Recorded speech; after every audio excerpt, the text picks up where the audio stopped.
considering the nomination of Howard Lutnick to be the next Secretary of Commerce. Mr. Lutnick, congratulations on this important nomination. I know there are many members of this committee that are interested in hearing from you today.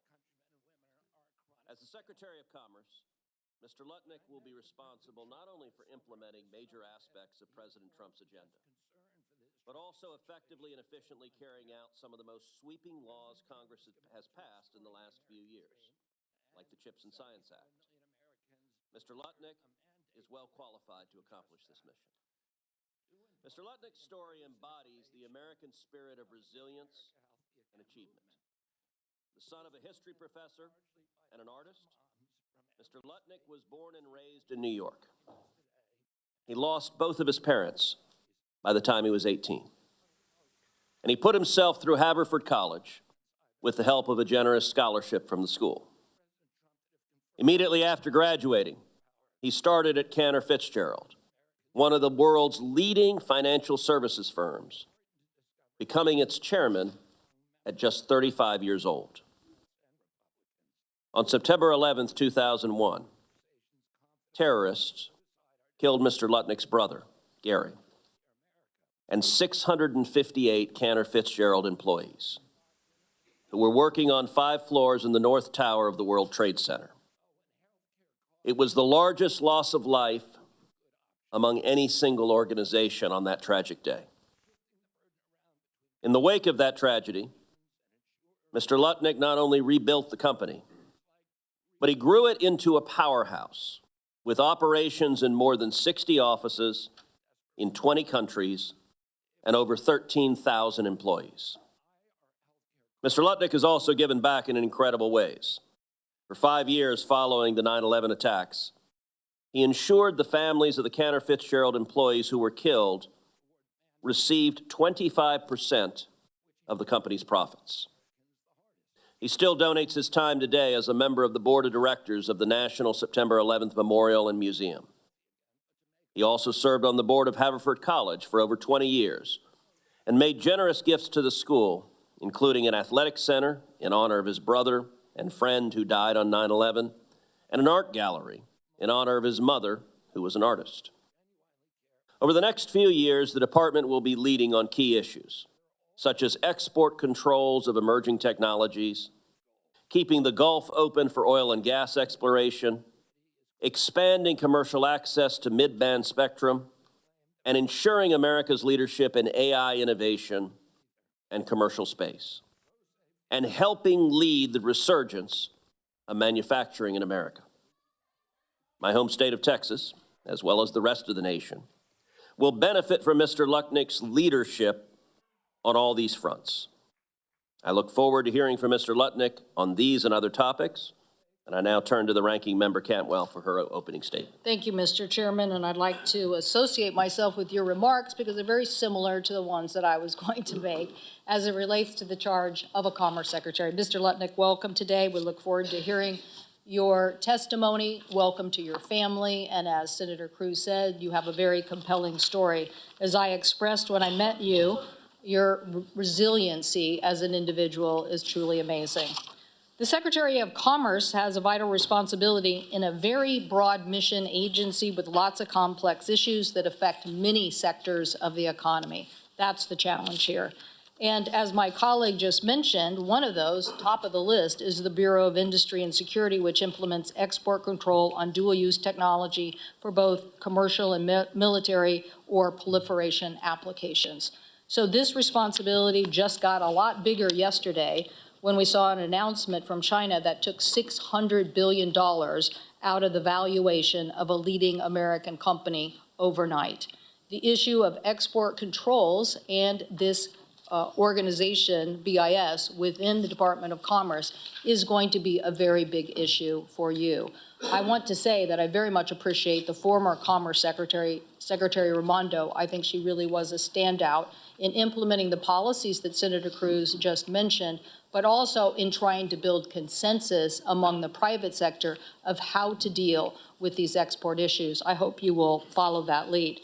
But in addition to this AI challenge that we face, The President, in his January 20th, 2025 memorandum on America First trade policy, directs you, the Secretary of Commerce, to work with the Secretary of State on the review of those export controls and to advise on modifications in light of developments with strategic adversaries and geopolitical rivals. So an additional, if you will, nod to the President of saying that Howard Lutnick is the guy that has to determine these export control issues. Vital agreements between, I think, the Department of Commerce and the private sector to ensure a vital advanced semiconductor manufacturing sector returns to the United States as soon as possible is a big priority for this committee. I'm glad to hear that Chairman Cruz mentioned it, because states like Texas, Ohio, Arizona, New York, and many others on the applications of grants through the Department of Commerce are counting on that continued support to make sure that this agenda gets done, that we are bringing the manufacturing supply chain of semiconductors and semiconductor advanced chips back to the United States as fast as possible. So we'll look forward to hearing your comments on that. You'll also oversee the National Telecommunications and Information Agency Administration, charged by Congress to manage spectrum sharing across all government agencies. The two people to my left, Senator Klobuchar and Senator Thune, can't think of two bigger leaders on the 5G, 6G, how's it going to get done and when's it going to get done. But you will be tasked with that very difficult challenge of negotiating between NTIA and DOD and our international efforts at the World Radio spectrum. You'll also oversee the National Oceanic and Atmospheric Administration, 60% of the Commerce budget. I'll never forget in a hearing, Mr. Chairman, when then Secretary of Commerce Ron Brown said, I'm the Secretary of Commerce. I oversee maritime and shipping and transportation and technology and telecom. But I guarantee you, if a member of Congress is calling me, he's calling me about fish, okay? And that says it all.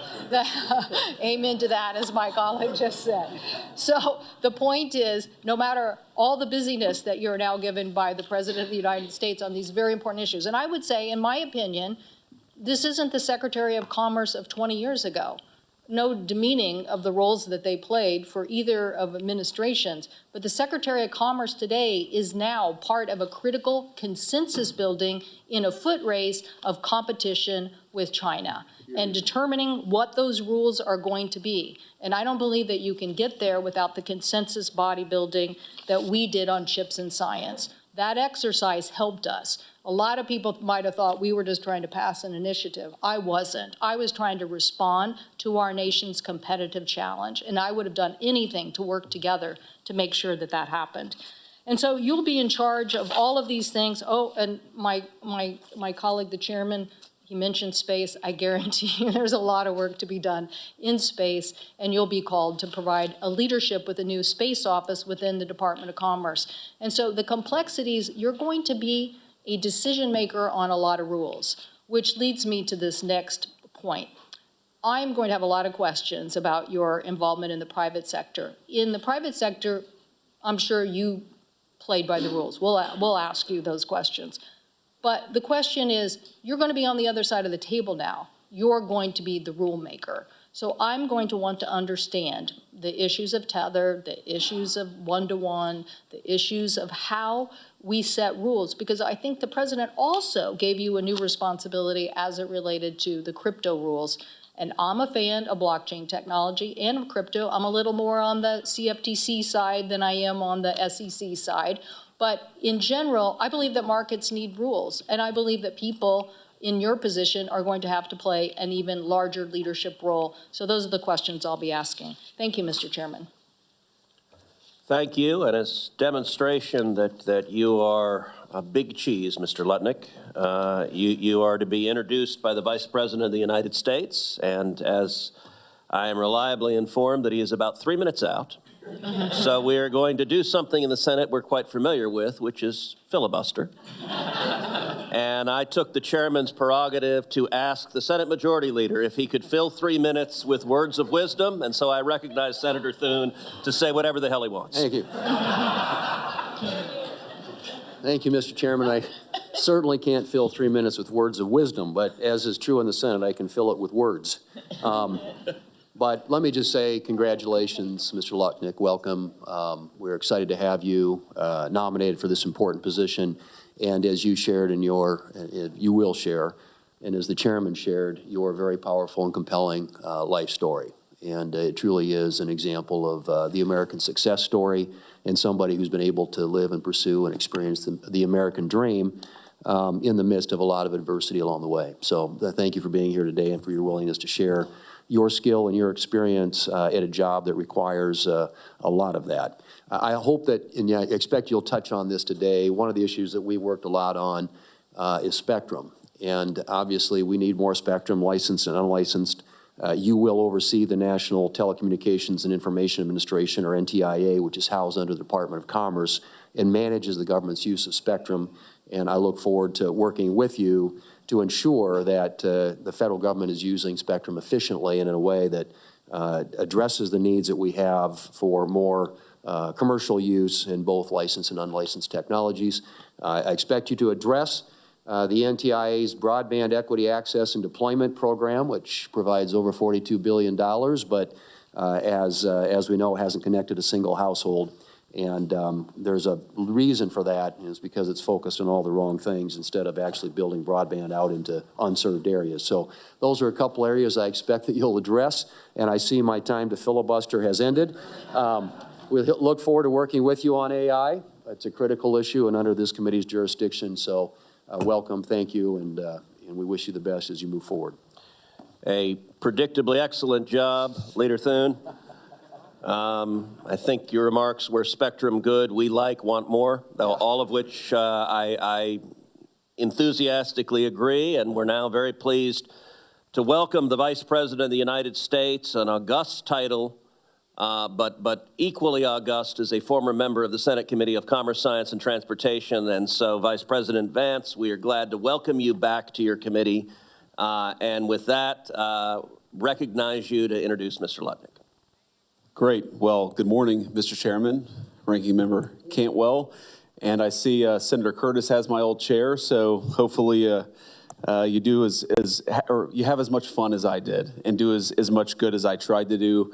Senator Marino and all the members of the committee, I'm thrilled to be here, and I'm thrilled to introduce my dear friend Howard Lutnick, who I think is going to make an amazing Commerce Secretary for the United States of America.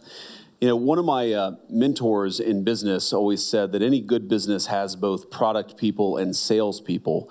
And Howard is one of the few people who is both a product guy and a sales guy. And I want to talk about that because I think that America, as Commerce Secretary, needs a Commerce Secretary who is both a product guy and a sales guy. And what do I mean by that?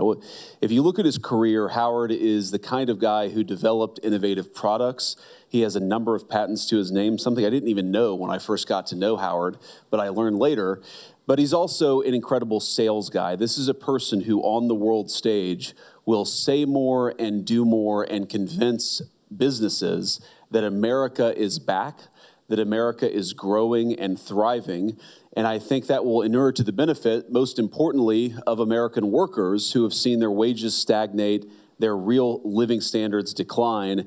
And Howard is exactly the kind of guy that we need to reverse that trend and get American commerce back on track.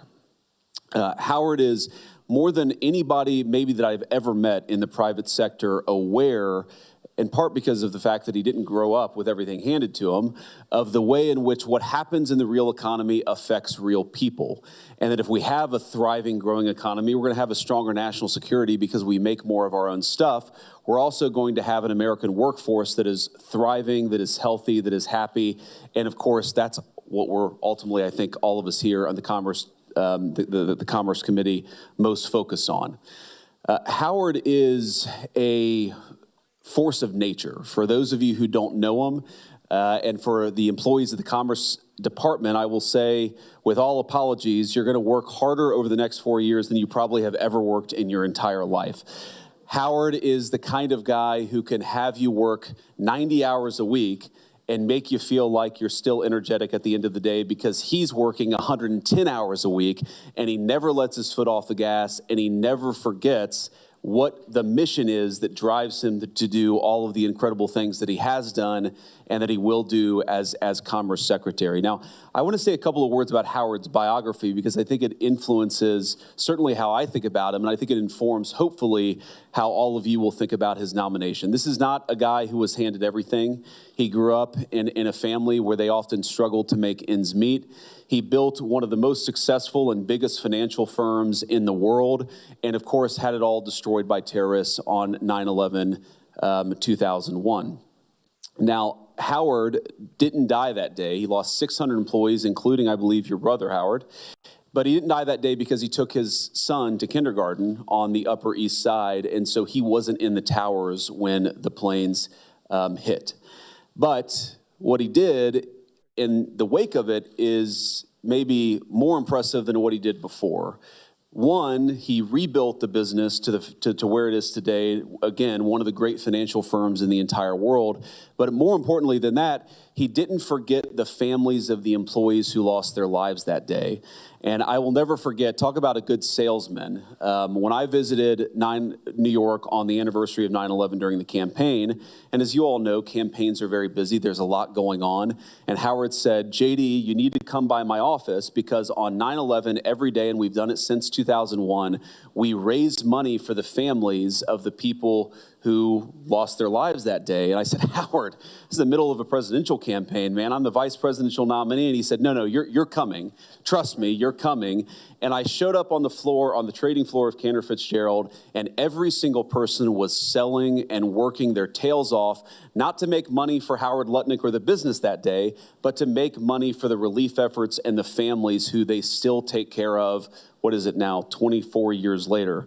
And that's an incredible testament to a guy who doesn't forget where he came from, who doesn't forget the people that he lost that day. And I can't think of a better person to be the Commerce Secretary than a person who is a product guy, who is a sales guy, and who is an incredible human being who doesn't forget the employees that he lost that day. And I want to make one final observation. So Howard has a beautiful family, and it's good to see all the kids here, and his lovely wife. On the campaign trail, as you all know, I have 3 little kids, and I like to take my kids with me on the campaign trail whenever possible because I'm a dad first. And as you also may know, when you have little kids, sometimes little kids don't behave all the time. In fact, they often don't behave. And I remember when we took our kids to Howard's house on the campaign trail, and we actually had a fundraiser that evening in a different place, but we had a few hours. And I told my wife, I said, we're going to take the kids to my buddy's house, Howard Lutnick's house. And she said, do you really want to take our 3 kids, energetic, wound up, to somebody's house? They're going to destroy something. They're going to embarrass us. And I said, Howard's house, his wife's house, yes, actually. And we spent the morning with them. We spent the afternoon with them. And then we went to our event. And I'll never forget afterwards, my wife looked at me and said, we felt like the kids could just be kids. Even though they didn't know Howard, and even though Howard didn't know them, he was a good enough guy to make it possible for our kids to just be kids. And I think that it's important to have the kind of person at Commerce who can't just do the job, because Howard can certainly do the job, who hasn't just been wildly successful, because of course Howard has been wildly successful, but is just a good dude. And Howard is a good dude. He will make us proud as our next Commerce Secretary, but he makes me even prouder to call him a friend. God bless you, man.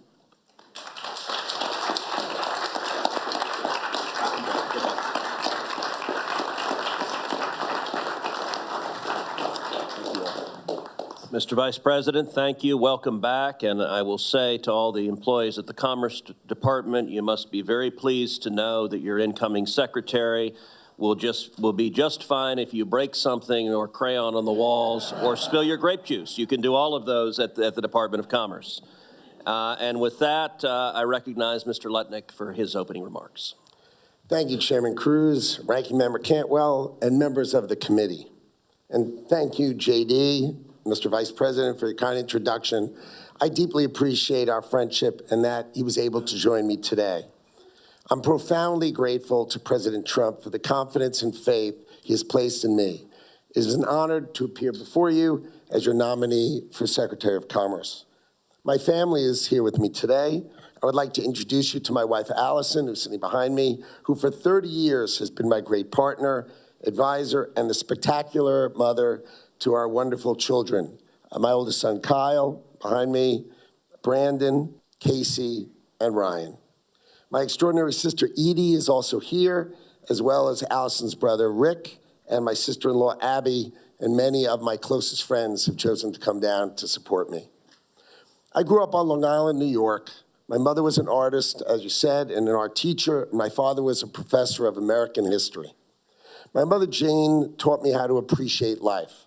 When I was 14, she was diagnosed with terminal cancer. But she decided if she was going to die before then, she was going to live. I'll never forget the day she pulled me out of class. So I rushed to the car and said, "Are you okay?" And she said, "I'm okay, let's go." We drove to New York City. We went to art galleries. Then we went to the opera. We went to a late night dinner, got home super late. And of course, she expected me to get up and get to school on time the next day. My mother died in February 1978 when I was 16 years old.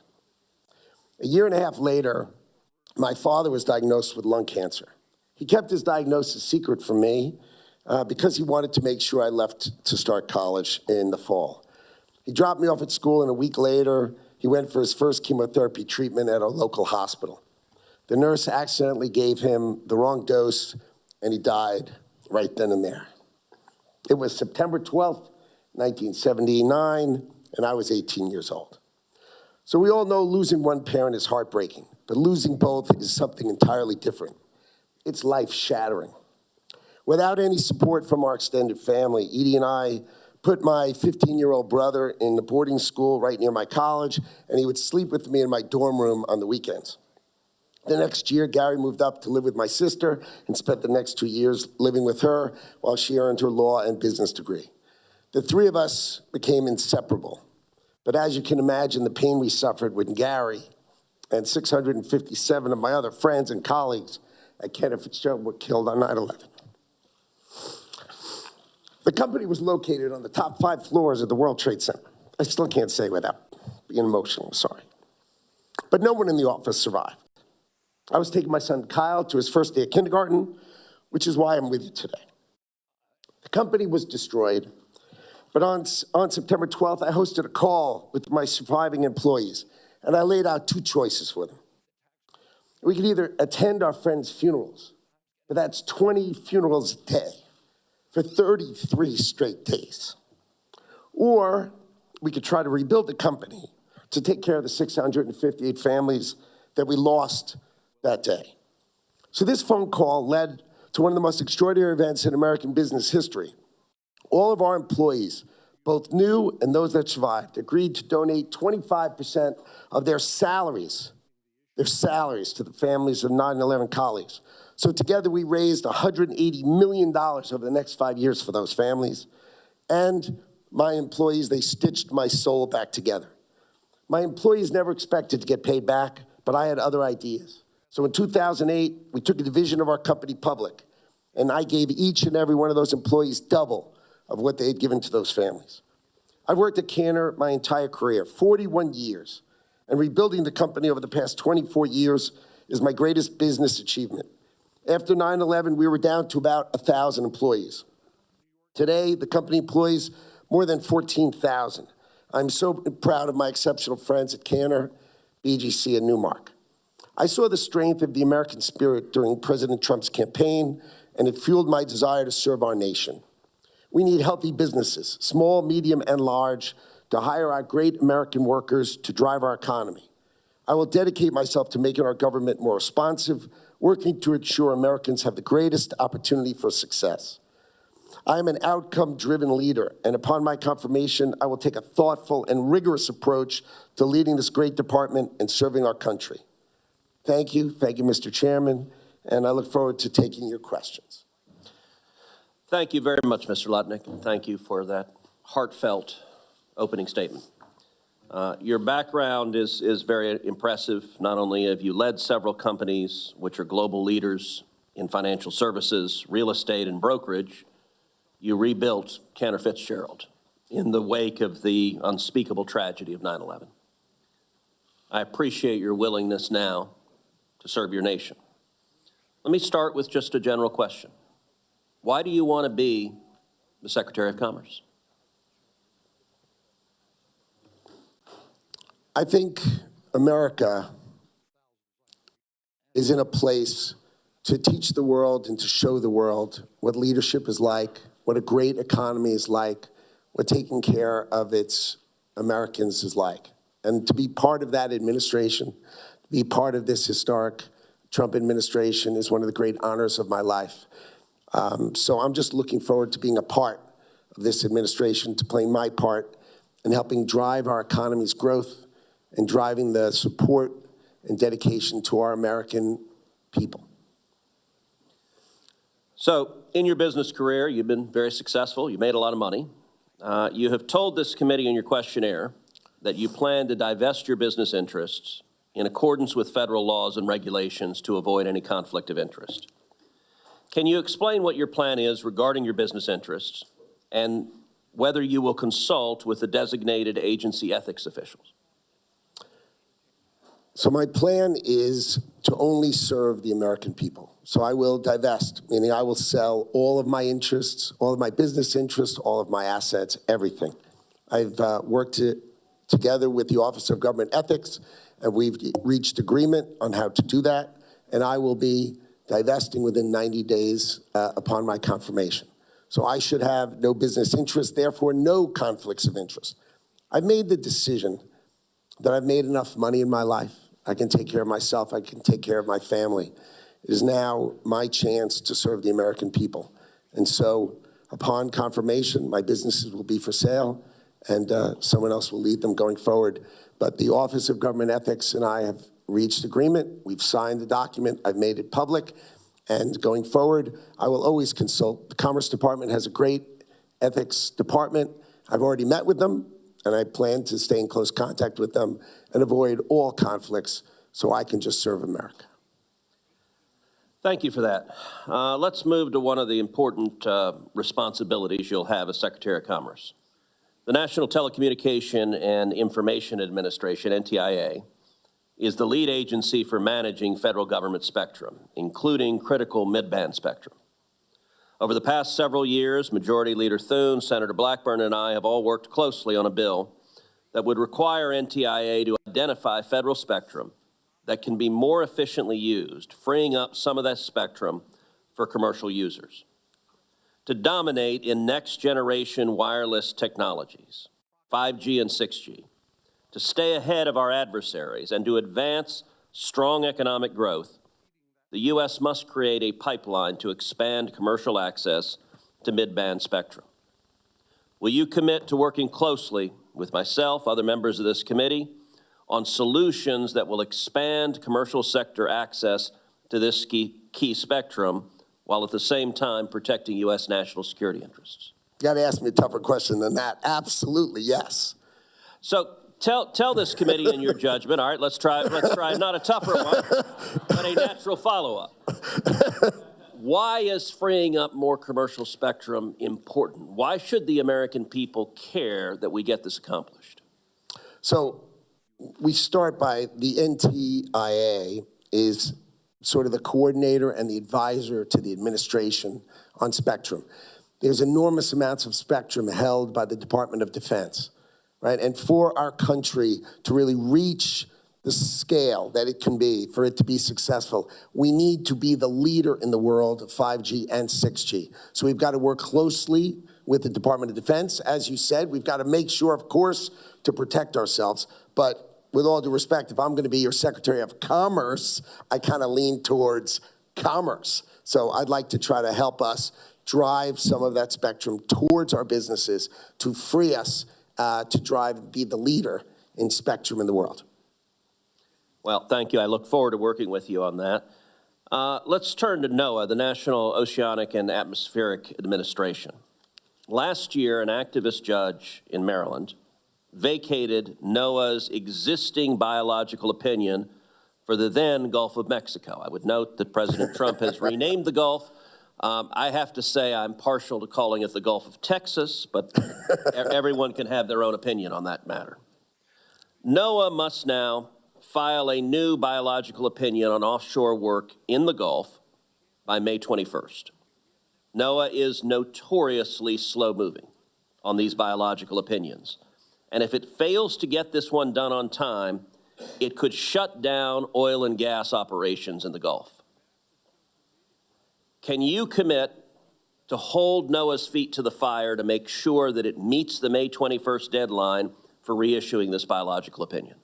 I will work hard to make sure they meet that deadline, and we do our job on time, rigorously and thoughtfully, and we will, if I have anything to do with it, get it in. And can you further commit that you will do everything to ensure that NOAA does not actively hamper energy production in the Gulf, such as by implementing unverified and unsafe vessel speed restrictions? I can commit to that. I don't understand. I will study, of course, the work of NOAA, but the speed restrictions seem illogical to our fishermen and to our businesses, so they need to be studied, but you have to take care of Americans as well. Let's sort of, how about we put that at the top of the list? Let's take care of Americans. Thank you. Ranking Member Cantwell. Thank you, Mr. Chairman. And again, Mr. Lutnick, thank you for your symbol of resiliency. It really is quite remarkable. Thank you for sharing even those most personal moments, because I'm sure it is hard to do no matter how many times you've done it. So thank you. I want to go as fast as I can. So if you can help me by being short answers, that would be great. I could cover more territory. Do you believe that the investments that we've made in the CHIPS and Science Act should be preserved? I think they're an excellent down payment as a structure. I think we need to get it right. I think we need to review them and get it right. But as the way the Congress has said it, it's an excellent down payment in our ability to bring semiconductor manufacturing back to America. Okay, that's good to hear, because the president has said a little differently on that point, so good to hear. And then on NOAA, do you believe in keeping NOAA together and its responsibilities together? Yes. Okay, we're hearing that maybe they're going to try to separate some of it out and put it in Interior. You would fight that?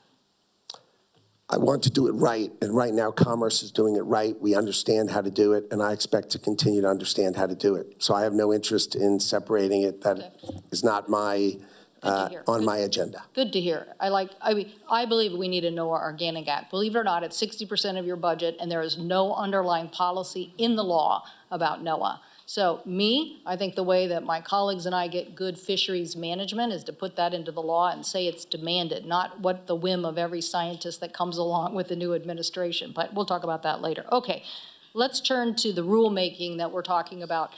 I see you as a big rulemaker in a critical area, AI and exports, and the challenges that we face as a nation. So I'm trying to get to who you are deep down about this, right? How are you going to go about this really challenging task?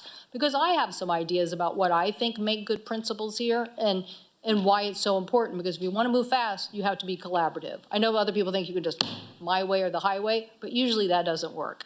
And so the ramifications, the best thing that we can do is work together collaboratively like we did on CHIPS and Science. Okay, so did you advise the president or anyone in his administration on his meme coins? I did not. Okay. Can you help me on this Treasury issue, this little fight between Cantor Fitzgerald and CME, the settling of treasuries at the London Exchange? I don't understand this as it relates to a hierarchy of putting the United States treasuries in some drastic situation, which we did see before, right? In our debt. And the debt ceiling is this debate we're having, like, are we going to pass a debt ceiling or not? So why do you believe that settling in a London exchange would be good for U.S. treasuries? Oh, it was just the people speaking about it didn't understand it. All U.S. treasuries are held by banks of the Federal Reserve in the United States of America. They can't leave. So whether software is written, wherever it's written, the treasuries themselves, they always stay in America. The settling of treasury futures, of course, is in America. The partner Cantor Fitzgerald chose was the London Stock Exchange, which of course has been registered with the CME properly since the year 2000. So it was just a lack of understanding, good for the press, bad for knowledge. They just got it wrong. I personally don't think this is, look, somebody tried to make my state the deep pockets on an Enron default, and I didn't appreciate it, and I passed a new law against the manipulation. So I know this very well. And in fact, the Treasury Secretary just got asked by my colleague Senator Cornyn in a hearing last week what he thought about this. And he was like, no, it shouldn't be ever. U.S. Treasuries in a debt hierarchy of a failure should never have London making decisions before we make decisions. And so I'll ask you more for the record about that. But I think Mr. Bessent got it right, and I hope that we can get a better answer from you. On the one-to-one issue, I get that Tether had a problem. They basically weren't. As a stablecoin exchange, you came in, the CFTC fined them, and then you came into the picture. And so my question is, are you prepared, do you think the market needs to comply with audits about whether one-to-one ratios really exist on stablecoins?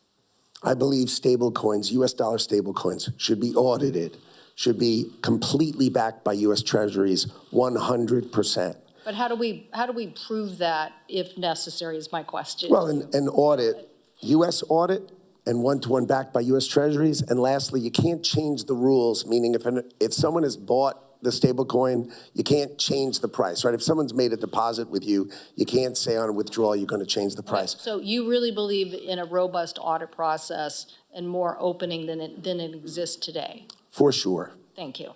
Okay, did you ever own Tether? A Tether? No. Any Tether? Any backdoor? Did you own Tether? Cantor Fitzgerald, is that the correct? Me? No. Cantor Fitzgerald has no equity in Tether. I'm not trying to be clever here. I'm trying to get, did you or Cantor Fitzgerald own Tether? Other than the one-to-one backing. So, sorry, I'm trying to answer. Did you as an investor ever invest or own Tether, or did anybody at Cantor Fitzgerald, other than the one-to-one backing, own Tether? Cantor Fitzgerald owns a convertible bond with Tether.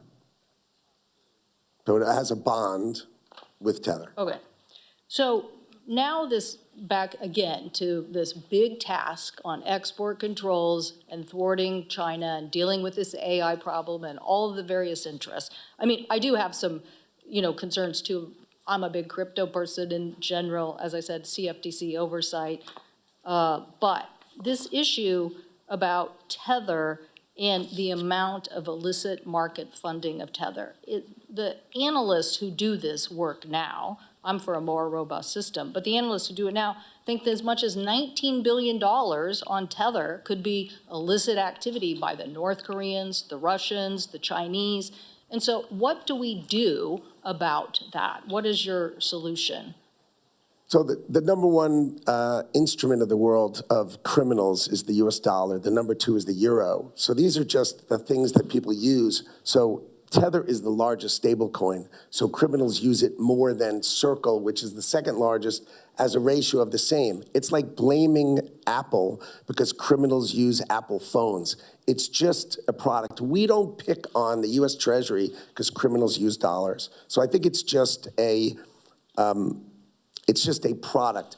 They are, and I've asked them to, and they are signed up with all U.S. federal law enforcement. They follow all federal law enforcement instantly.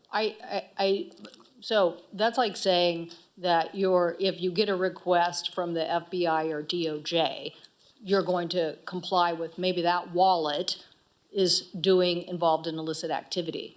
I'm asking you a different question. When you have know your customers and anti-money laundering requirements, why aren't we taking more seriously a potential $19 billion illicit market that's going against the United States? So obviously we have other ways to track dollars, and we use those, and that is how we're successful. We've passed a couple of things recently on fentanyl that have really helped us track and basically crack down on this. But on Tether, it's a big illicit market. It's potentially $19 billion. So I'm wanting to know from you, because again, it's back to this whole crypto oversight, export controls. What are you going to do? What do you recommend we do to try to get a handle on that?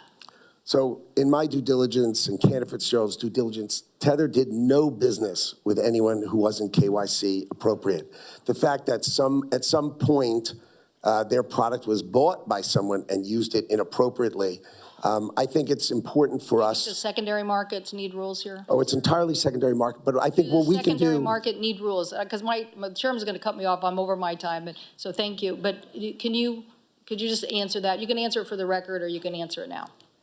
I think AI tools used by the U.S. government running through the blockchain of stablecoin issuers will rid the world of criminals using blockchain for illicit activity. Our ability to oversee that blockchain and rip through it with AI tools will eliminate it. Thank you for that answer, and we'll follow up. But we need an aggressive, the complexity here on conflict of interest, not you per se, but in general, is a very big challenge here. So thank you so much, Mr. Chairman. Thank you. Leader Thune. Thank you, Mr. Chairman, and I think you covered, and we've covered already, the issue of spectrum, but we look forward to working with you on that. That is a critically important issue for our economy and our leadership in the world. I want to come back quickly to the NTIA Broadband Equity Access and Deployment Program. I didn't vote for the legislation that created this program, but it provided over $42 billion to expand internet access to rural areas. And as you likely know, the program is yet to connect a single household.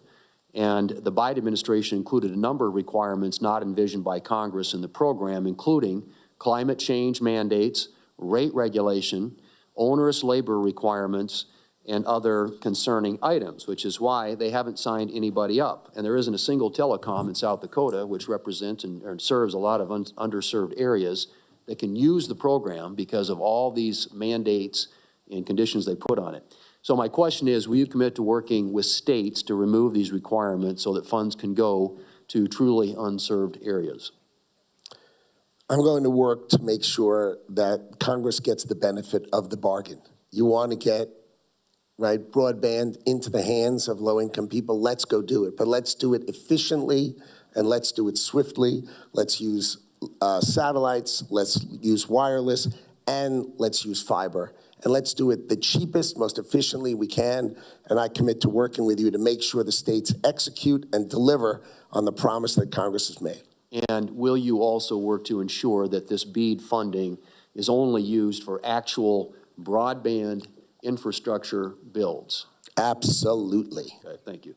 I also mentioned, and you've talked about it already, alluded to artificial intelligence, but I believe we need to craft a legislative framework that provides basic accountability for high-risk AI models without onerous regulations.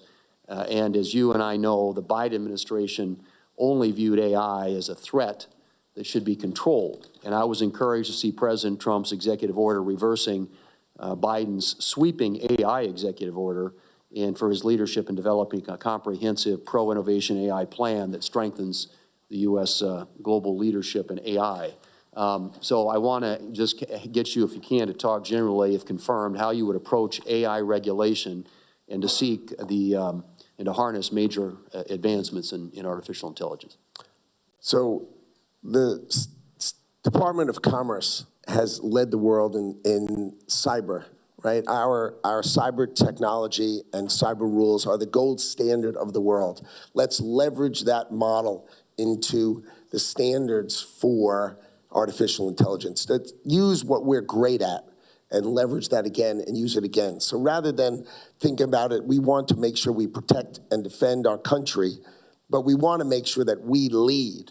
It has to be an American-driven leadership in AI. It is fundamental. So leverage what we're great at and issue standards and practices like we did in cyber that will encourage private sector to be the dominant winner. As we are in America, we've got to do that and make sure we win in AI as well. Right. And I just think it's really important as we think about it that we not stifle innovation. We want to be the leader. A light touch approach to this is what makes sense to me. And I hope as we move forward, and Senator Klobuchar and I and others on this committee have a bill that we think gets at that, and I hope that we have an opportunity to work. And this is one of those issues that ought to be bipartisan up here, I would certainly think. So I have a minute left, and I'm yielding it back, Mr. Chairman, because Senator Wicker reminded me that I use a minute prior to my question time. So here it was. He said 3 minutes. It wasn't really 3 minutes, but thank you, Mr. Chairman. Thank you. Senator Klobuchar. This is why Senator Thune is the leader. We like that. Welcome, thank you. We talked in my office about how I truly believe that if we're going to lead the global economy, and I know you share this belief, that we must make stuff, invent things, export to the world. And we've made huge bipartisan progress on that front. Not everything has been done, we all know that, and we want to continue America's lead and competitive edge. One way we've done that, and Senator Cantwell asked you about this, is about groundbreaking investments in chips and semiconductors. Despite being the land of 10,000 lakes, I've actually never called about fish to the Commerce Department, but I have talked about these issues. And so I just want to follow up on her question, and just that, Secretary Raimondo has done admirable work, I think, for both sides of the aisle on this, and if you are going to continue to operate the CHIPS program. It is vital for America that we bring semiconductor manufacturing to the United States of America. We need domestic manufacturing. The CHIPS Act was an excellent down payment to begin that process. We need to study it, but we need to make sure that you get the benefit of the bargain and domestic manufacturing of semiconductors happens in America. Got it. But are you going to keep operating this? Because as the Senator mentioned, there are funds that have to be distributed. There's work that has to be done coming out of that law. Oh, I expect to do enormous work to make sure you get the benefit of the bargain. We get the money out appropriately, correctly, and we build in America. That is vital. We've done it bipartisan, and I'm going to help execute that. Good. So you're concerned about the freeze that happened? The proposed freeze would have affected that program. It's now on hold, temporary hold, because of a judge. But are you concerned about that? Well, I get it. Lets me have the time to A, be confirmed, and B, dig in and study all of the documents that we've done so I can help get it out the door and get it done. We need manufacturing. I agree. We need manufacturing semiconductors in America, and I'm going to do everything I can to make that happen. Great. Your life story is incredible. Your motivation of your employees after this incredible tragedy. You and I talked about the Commerce Department, and some of the people that went to work there went for other reasons than your employees. They're not making as much money. And I personally have worked with the people who do trade enforcement for steel dumping. Both Vice President Vance and I share mines, and we care about this a lot, iron ore mines. And it made a big difference over 2 presidents' administrations when this enforcement, President Obama, Trump, Biden actually, was continued. And I met with who will be your employees, if confirmed, about this, 100 of them, and heard about the work that they did. How are you going to motivate those employees? Because I think they're feeling very much under pressure, and some of them have expertise that if they leave, it's going to be really hard just to hire someone because they're not going to make as much money in the government as they might somewhere else. I think the members of the Commerce Department are extraordinary. We have extraordinary scientists, extraordinary people with deep intellect and deep knowledge, and my job is going to be to leverage them, to make them feel heard, and we were going to be responsive, and we will create a great Department of Commerce that the people feel respected, heard, and their knowledge used to the betterment of America, which is why they're there, and they're going to know that I support them. Thank you. We talked about tariffs briefly, targeted or across the board. I gave you my preference toward targeted tariffs for economy. Weigh in on that. I prefer across the board. I think when you pick one product in Mexico, they'll pick one product. We pick avocados, they pick white corn, we pick tomatoes, they pick yellow corn. All you're doing is picking on farmers, which is just not going to happen. My way of thinking, and I've discussed this with the president, is country by country, macro. Let America make it more fair. We are treated horribly by the global trading environment. They all have higher tariffs, non-tariff trade barriers, and subsidies. They treat us poorly. We need to be treated better. We need to be treated with respect, and we can use tariffs to create reciprocity, fairness, and respect. I'm sure we'll be discussing this more. The last thing, just the broadband funding in the bipartisan infrastructure law. All of us on this committee has worked on things like improving mapping. Senator Wicker and I worked on that. You're welcome. And the the work that must be done on getting broadband to some of the farthest corners of our country. We have an investment, once-in-a-generation investment out of the bipartisan infrastructure law. And again, the freeze would have affected this work, temporarily on hold. Talk about your support for broadband.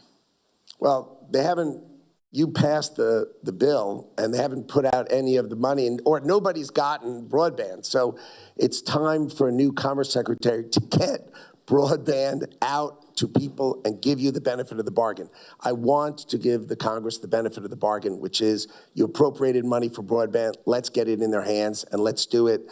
The pause just gives me time to A, be confirmed, and B, to study it, get the team working on it, and then when that pause ends, to get it out the door and get it done. Okay, I'm out of time. Thanks.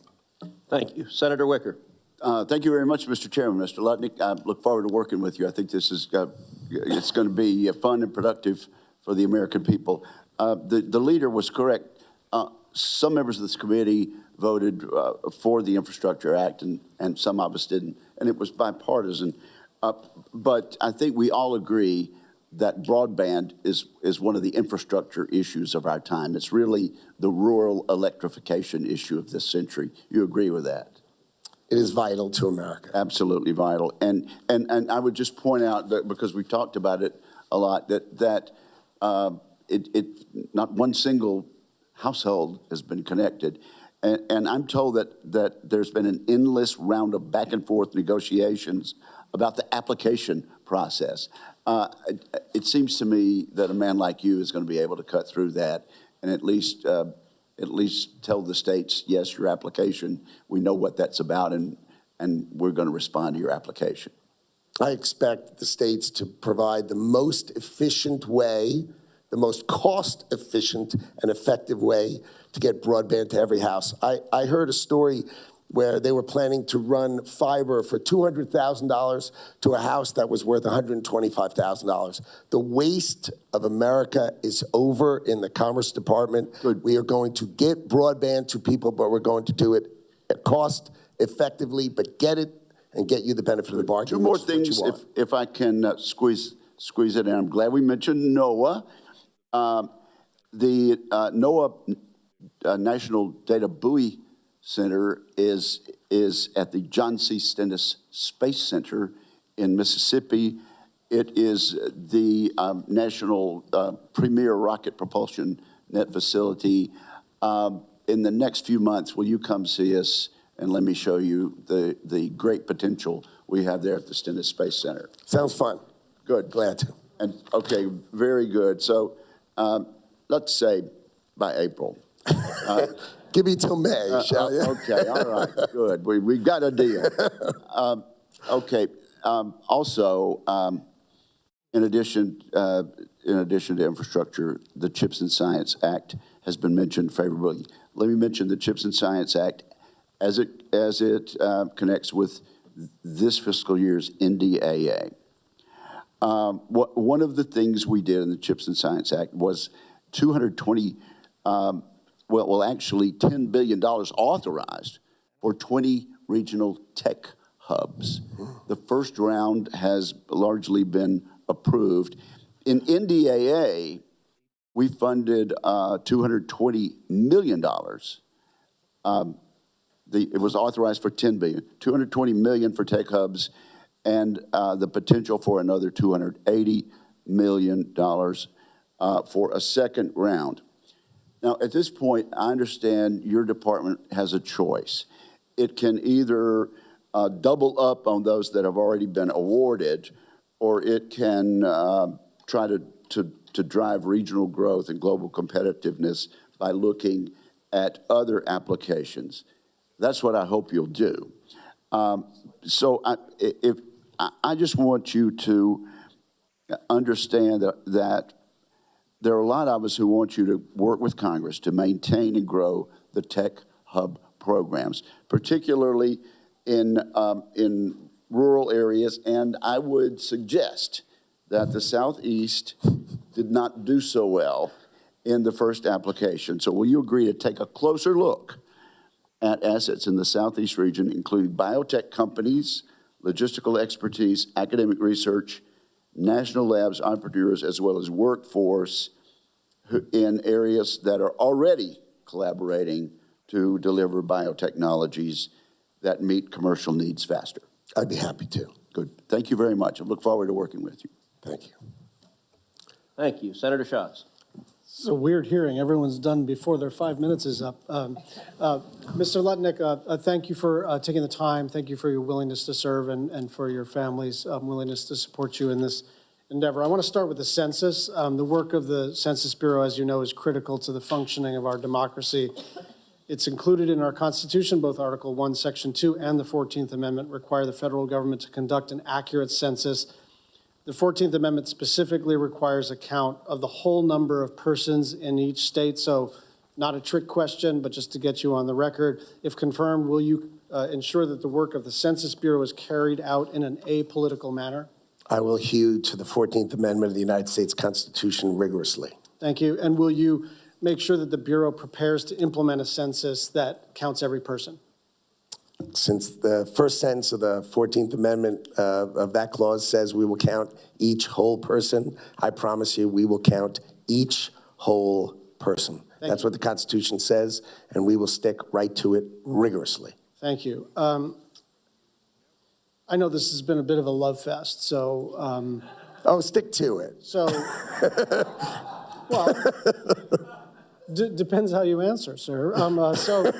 Fair enough. Let me quote something from last year that was a sort of point of contention among people who care deeply about NOAA. From Project 2025, and I'll quote, "NOAA should be dismantled and many of its functions eliminated, sent to other agencies, privatized, or placed under the control of states and territories." Do you agree with that? No. Thank you. See, we're still having our love fest. Still the love fest. Okay. On to fish. I want to talk to you. I want to talk to you about our about the Hawaii longline fishery. We're one of the largest food producers of the state. We're certainly the largest exporter of any kind of agricultural product in the state. In fact, if you're eating good ahi on the East Coast, there's a very good chance it was on a FedEx plane overnight. If you're eating bad ahi, I don't know where it comes from, but not from us. We also have an unusual management situation because of an International Fisheries Commission. The Western and Central Pacific Fisheries Commission is also important to NOAA. And I want to quote the former senator from Maryland who took a very keen interest in NOAA, Barbara Mikulski. She used to say, "Nothing about me without me." And I think this probably goes for the Gulf Coast states and the Mid-Atlantic and everybody else who has a fisheries matter. Do I have your assurance that before NOAA, National Marine Fisheries, or anyone makes a move regarding our fishery in the Pacific, that you will consult with our office and our congressional delegation and the state of Hawaii? I'd be delighted to consult with your office. I don't know about before they even make a move. There's lots of people doing lots of things, but of things that matter to you, I will happily commit to working with your office. That sounds like it'll make me better at my job, so I'd appreciate your input. Thank you. You know, elections have consequences. A bunch of EOs got posted over the last 2 weeks, and a bunch of Biden EOs were repealed. That's what happens when you have a new administration. But in particular, President Trump rolled back the Biden EO on the AI Safety Institute. And I think there are a lot of people in industry and elsewhere who, however anyone ended up voting, however anyone ended up litigating AI policy under the previous administration, there was a sense that this was one place that we kind of agreed that there ought to be a safety institute. And so I'm wondering what your thinking is on what do we do in place of this, and how quickly can we get it done? Because that part of this was like one of the very few things we were not arguing about as it relates to AI policy. So the Department of Commerce has the gold standard in cybersecurity standards. So I think AI standards along the lines of that gold standard, that same model, I think will be very effective. So I think if you think of it as standards, I think we can get bipartisan agreement that we can find the right way to set those standards in a way that makes America it takes care of Senator Thune's comments of a light enough touch, but we need to protect America, but we also need to make sure that it's an American-driven AI model in the world. That's important to us as Americans. So I think standards would be a good way to think about it. I want to dig further into this, and I'll submit this for the record, but that's fine. I'm not attached necessarily to an institute. Sometimes institutes do excellent work, and sometimes they're ignored. But I do think it's unclear to me what we're doing instead of the AI Safety Institute, and we've got to work on a bipartisan basis to figure out what takes its place. Thank you. Thank you, Senator Fisher. Thank you, Mr. Chairman and Mr. Lutnick. It is very good to see you today. Thank you for your testimony. I appreciate everyone who sits at that table and is willing to serve this nation. If confirmed, you will lead a massive federal agency across 13 bureaus. And to start with, I want to highlight one that you've already heard of, the NTIA. It has critical influence over the U.S. economy and over our security as well. Among its roles, as I know that you know, and as you've heard today, NTIA coordinates spectrum management, ensuring that federal airwaves are being used most effectively. But as spectrum becomes more scarce, critical federal operations, especially those essential for our national security, have been seen as obstacles. At the onset, I want to make it clear to you that DoD airwaves are not lying dormant, and that proposals to clear them would jeopardize our national security. We have constellations of DoD satellites that rely on spectrum. Our nuclear command and control relies on spectrum. Advanced fighter aircraft like F-35s rely on spectrum. And we are investing tens of billions of dollars in developing sixth-generation aircraft that will rely on spectrum. We have radar systems on our Navy ships tracking incoming missiles around the world. These allowed us to help defend Israel from over 300 missile and drone attacks last year. They rely on spectrum. I can go on, as my colleagues know, but this is all to say that I hope that we can work together so that we can come up with a really strong strategy for federal spectrum management in the future. I'm from Nebraska, and Nebraska's agricultural and manufacturing industries rely on our strong export markets for our products. You and I talked about trade and about the need under this administration for trade to be front and center. We know that we didn't see much of that happen in the previous administration. We also know, though, sir, that other countries may try to retaliate against our agricultural and our manufacturing industries. So if confirmed, will you work with your colleagues at other agencies to understand the impact of retaliatory tariffs on agriculture and manufacturing? I will. Thank you. Can you also talk a little bit about what opportunities you view that are out there so that we can expand certain export markets over the next 4 years under this administration? I think our farmers, our ranchers, and our fishermen are treated with disrespect. Always the fish, always the fish. Always, you have to include them. How often do we eat seafood? Come on. So they are treated with disrespect around the world. They are. Our farmers, our ranchers, and our fishermen are treated with disrespect. The countries take advantage of American kindness, American gratitude that we used to rebuild the world after the world wars and after the Korean War and after the Vietnam War. We need that disrespect to end. And I think tariffs are a way to create reciprocity, to be treated fairly, to be treated appropriately. And I think it will help our farmers, our ranchers, and our fishermen to flourish. And that's what I expect this administration is going to drive. And that's why I'm honored to serve President Trump in his pursuit of that reciprocity and that fairness and the end of the disrespect. These countries have the reliance on the American economy, and they need to start to respect us and respect us now. Thank you. You heard about the BEAD funding from Senator Thune, other members of this committee as well, and I hope you will take that to heart and help our states get through some of those regulations that are out there. It has been an impediment to us. I'd like to talk a little bit here in the last few seconds about technology and competitiveness. I think I have Senator Wicker's time. In previous hearings, this committee's talked about the United States AI capabilities and that we're in a dead heat with China. This week, we heard about DeepSeek, and that I think it's having us examine kind of where we are right now with that. If confirmed, given the Commerce Department's breadth of influence on that issue, how will you address different threats that we see coming from the CCP within these information and technology markets? I take a very jaundiced view of China. I think they only care about themselves and seek to harm us. And so we need to protect ourselves. We need to drive our innovation, right? And we need to stop helping them. You know, open platforms, Meta's open platform, let DeepSeek rely on it.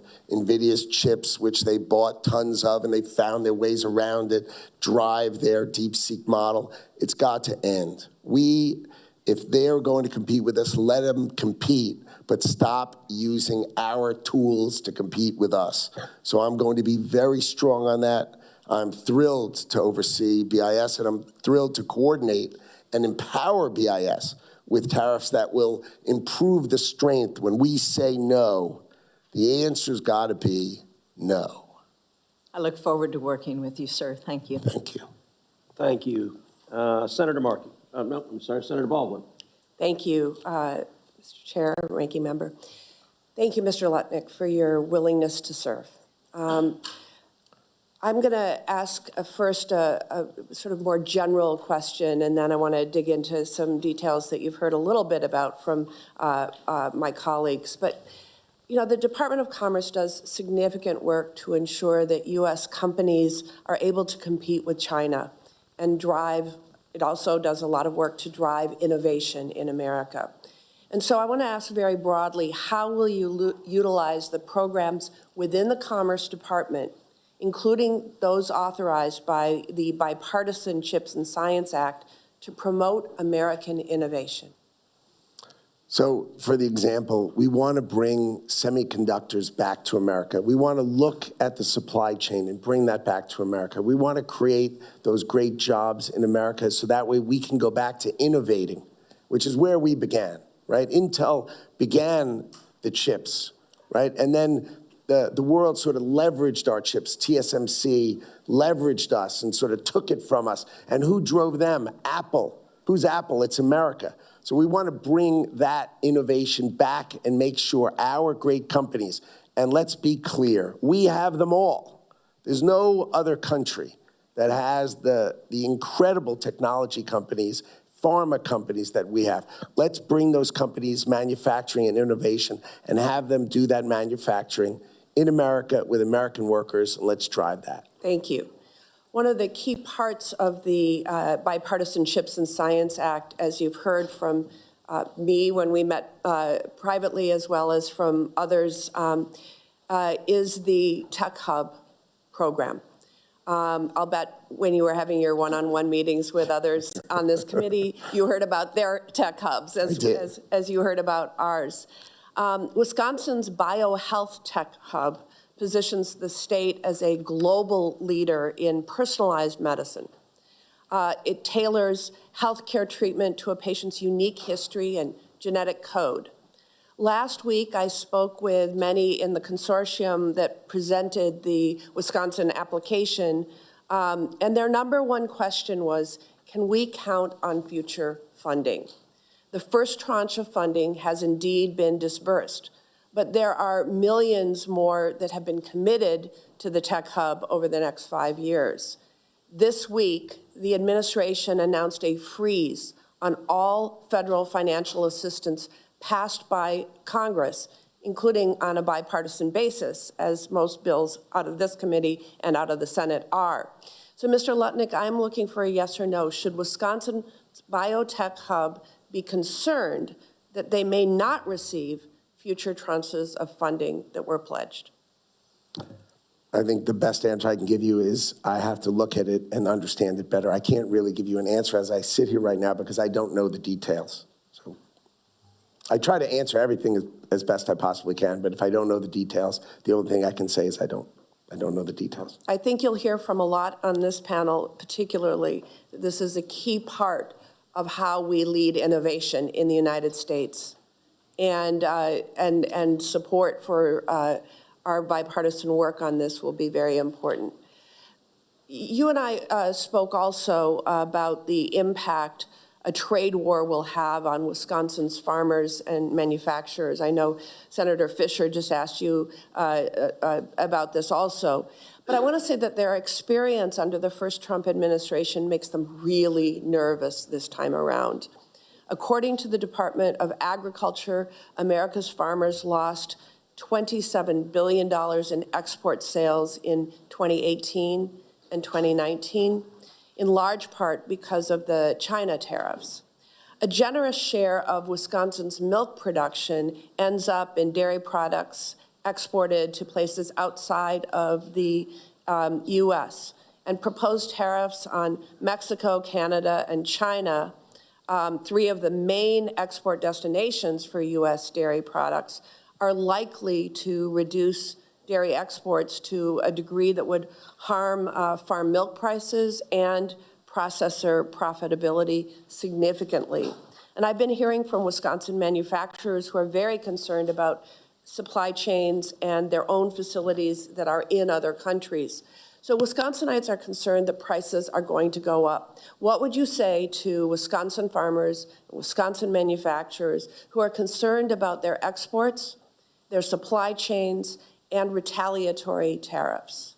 Our farmers, our ranchers, and our fishermen are the best in the world, and they are treated poorly. Canada, as we spoke about, treats our dairy farmers horribly. That's got to end. That's got to end. And if Canada is going to rely on America for its economic growth, how about you treat our farmers, our ranchers, and our fishermen with respect? And so I think the president and our Trump administration is going to improve the lives and is focused on improving the lives of our producers, our farmers, our ranchers, and our fishermen. These are vital. So I'm going to work hard to make sure, as an example, for your dairy farmers, they do much, much better in Canada than they've ever done before. And that is a key focus of this administration. And can you commit to the American people that prices will not go up? I can commit that the economy of the United States of America will be much, much better. A particular product's price may go up, but all of them, this is not inflationary.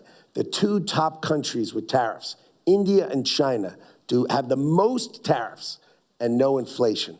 It is just a nonsense that tariffs cause inflation. It is nonsense. Thank you for your testimony. Thank you. Senator Moran. Mr. Lutnick, thank you. The reason we're so short in our questions is because you're so short in your answers, and it's pleasing. That happens rarely. Thank you for being direct. I want to indicate to you that we will have an opportunity to be well acquainted. I chair the Appropriations Subcommittee that funds the Department of Commerce. And so how are you, sir? Yes. All right, you've impressed me. That's what I was looking for. Yes to your first question. Let me shuffle my questions. Let me tell you something about the BEAD grant and just highlight.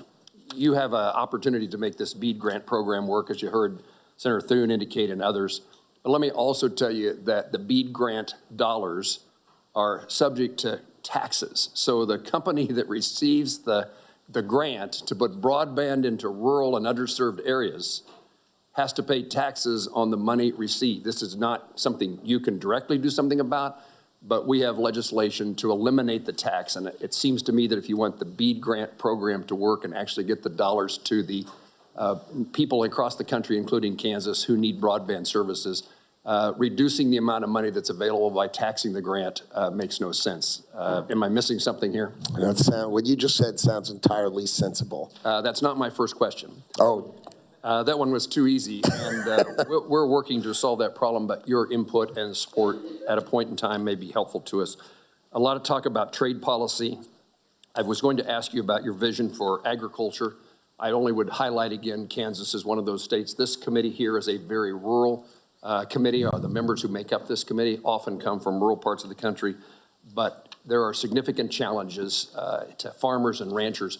Also, I would add to that list, we have a lot of small manufacturers who make farm equipment. And the consequence of a lousy farm economy has a consequence there, but so do tariffs upon steel and metals, aluminum, in the manufacturing process of products that farmers buy. In the first Trump administration, President Trump included a robust 301 tariff exclusion process for American business. How will you approach an exclusion process? That exclusion process was a part of the Department of Commerce, and companies could make an application for an exclusion from a tariff. Do you have thoughts about that?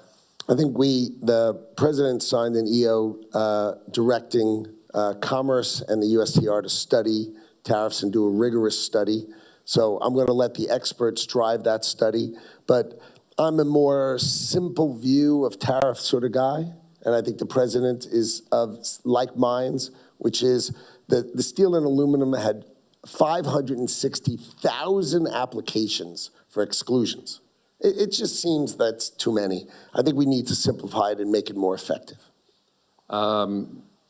Let me ask a question about tourism. And you within the Department of Commerce have a National Travel and Tourism Office. There's the creation of a large-scale sporting event task force that we would encourage you to implement. This arises because of the major events that are soon to occur in the United States, FIFA and the soccer tournaments across the country, the U.S. Olympics coming to Los Angeles. These are huge events that develop lots of economic activity in the country and need the attention of the Department of Commerce. Does that make sense to you? That's a really good idea. Thank you. And finally, Kansas, about 250 million years ago, was covered by an ocean. Therefore, I have a fish question. The previous administration had proposed a rule that sought to amend vessel speed regulations in an effort to further protect the endangered North Atlantic right whale. The intent behind this rule, I suppose, is commendable, though the industry was not consulted in its promulgation. Can I have your commitment that as Secretary, the department will work with the U.S. marine industry, including boating, marine and maritime technology providers? There's science and technology that can help address this issue that is being left behind, and I want to make sure that it's considered in the effort to protect marine life while also leveraging that technology availability. Absolutely. Thank you. Thank you, sir. Thank you. Senator Markey. Thank you, Mr. Chairman. Mr. Lutnick, welcome. On Monday night, President Trump's budget office issued a memo that directed agencies to cut off all federal spending, outside of payments to individuals. The Trump administration issued this order even though this spending was authorized and appropriated by Congress and intended to benefit the American people. A bargain was struck here where the Article 1 power of the purse, the benefit is supposed to flow to the American people.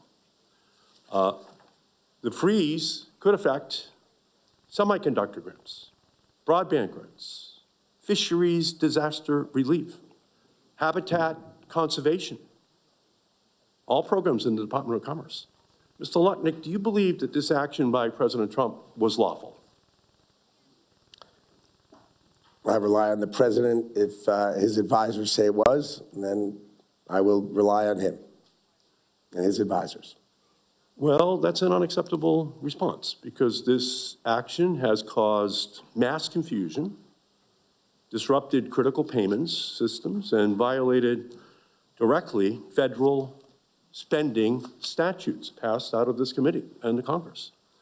So how can we be sure that if Congress passes an appropriations law for the Department of Commerce, that you are going to feel fully obligated to execute that law and spend the funding as it is written.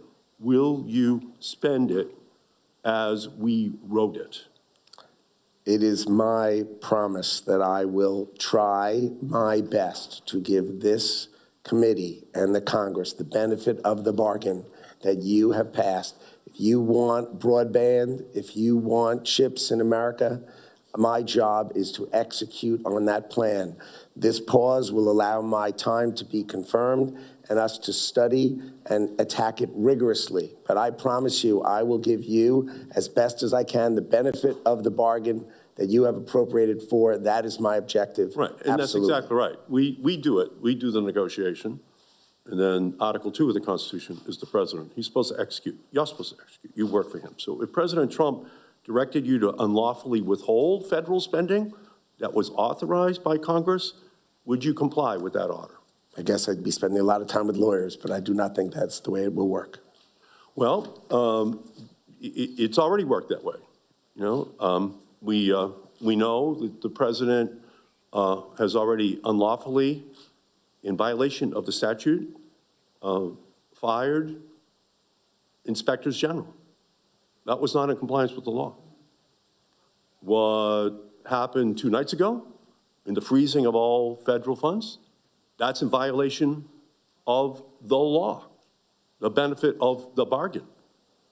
So again, my question to you is, given the unprecedented times that we're in, and the Commerce Committee going back to being the first committee in Congress, we're wondering, obviously, whether or not you are going to ensure that the law that we pass, the funding that's going out to all of these companies, all of these individuals, there's a cloud over their head. Will you ensure that an unlawful act is not followed at the Department of Commerce? Well, interestingly, the BEADS program hasn't connected anyone yet, and the CHIPS has not really distributed much money, so the timing is not really impacted. We will work hard, and I commit to you to work hard to deliver to this committee the benefit of the bargain. If you appropriate it, you should expect from me to deliver efficiently and effectively the outcomes that you anticipated or better. And that is my objective, and that is my promise to you. And again, you understand that the president's already violated the 30-day notice on inspectors general that was supposed to be complied with. They're already in violation of the Article 1's power of the purse. And we believe, obviously, quite clearly, this is just going to be a pattern of conduct. And we need to know that the cabinet secretaries that we are voting on are going to comply with the law. That is the bargain that was struck with the American people to make sure they get the funding, they get the programs, which are going to protect their families as well. So I'm not hearing a clear answer on that. I will comply with the law. That's a clear answer, for sure. Right, but the law is not the president. The law is what we have passed, Mr. Lutnick. That's the law, okay? And what's happening right now is the president is seeking to arrogate all of that constitutional power into his hands, and that is not the law. That's an abuse of the law. That's a violation of constitutional separation of powers and an arrogation of power into one office. I understand the unitary government theory that is out there, but it is not constitutional. We do not have that as our system of government in our nation. So we're going to be very, very attentive to how, in fact, you will be conducting business at the Department of Commerce, because the people deserve the benefit of the bargain that was faithfully executed and constructed by this committee in terms of the benefits that flow to the American people. Thank you, Mr. Chairman. Thank you. Senator Sullivan. Thank you, Mr. Chairman. Mr. Lutnick, congratulations to you and your family. Thank you for that very powerful opening statement, and appreciated our meeting. I'm really enjoying this hearing. All the focus on fish, it's great. In all seriousness, certain secretaries, most secretaries in my view, have not embraced their role that they are really important to our fishing community. As you and I talked about, this is really important to my state. Alaska is the superpower of seafood. Over 2/3 of all seafood harvested in America, commercial, subsistence, sport, is harvested in Alaska's waters, over 2/3. So we're it. We're the 800-pound gorilla. And tens of thousands of Alaskans are connected to this industry, and we are a huge powerhouse in terms of American exports. So, Mr. Lutnick, the Vice President, in his opening statement called you a product guy, a sales guy, a good dude. That's a quote from the Vice President, good dude. I want to also maybe give you the title of Godfather of American Fishermen or the patron saint of American fishermen. This is working for me. This is really working for me. To keep a focus on these communities, on these great Americans, just look at Deadliest Catch and things like that, and to be a leader on focusing them. That has not always happened. As a matter of fact, it usually hasn't happened with the Secretaries of Commerce. Can you commit to me on doing that? Well, I love to fish, and I'm happy to commit to you. The fishermen, the United States of America, are one of our great assets, and it's easy for me to promise to take care of them. Great. And since you love to fish, this next question might be the easiest one you get all day. I need a commitment from you to come to Alaska. You can bring the family. As long as I can bring my family, we're coming. You can go fishing. But to meet these great American fishermen who are my constituents, and it'd be great for you to get up there soon to meet them. Can I get your commitment to do that as well? It's my pleasure. Great. Let me mention, we already talked about it. The last 4 years have been tough on my state. This is a chart I've shown all over the place. The last frontier lockup, we called it. 70 executive orders and actions from the Biden administration singularly focused on shutting down Alaska. 70. Fortunately, this is now a thing of the past. We want to get rid of that.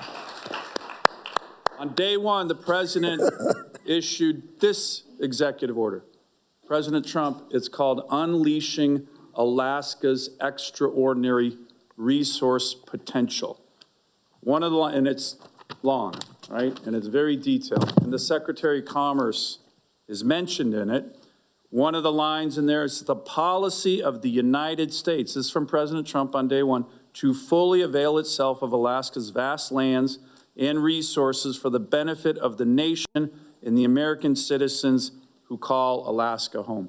You're mentioning this, the Secretary of Commerce. Can I get your commitment to work with me on implementing every aspect of this really great Trump day one executive order? Yes. Great, thank you. You mentioned disrespect for our fishermen. You and I talked about what we've been enduring for the last 10 years. Russia instituted a ban on any exports of American seafood in 2014. And yet we had open borders essentially for them for the last 10 years, taken market share, literally the most disrespectful, unfair trading situation I could see anywhere in the world. They were coming after our market share. Our fishermen in America could not export one fish to Russia. And then I worked really hard to get that changed. We got a ban. And then the Russians started sending their fish to China to essentially create a loophole, then to come in to the U.S. We shut that down finally. Can you work with me to make sure we don't have that incredibly unfair, Russia bans everything and they can import everything here? Ridiculous. Same with China. You're a sales guy, products guy. I want you to commit to me to promote American freedom fish, Alaska freedom fish, and don't allow communist fish from Russia and China coming into our markets. Can you? We got to get rid of those communist fish. Yeah, good. So I get a commitment on that? I do. Excellent. No communist fish. Freedom fish is what we want. Finally, Mr. Lutnick, the chairman is going to focus this committee a lot on energy, which I think is great.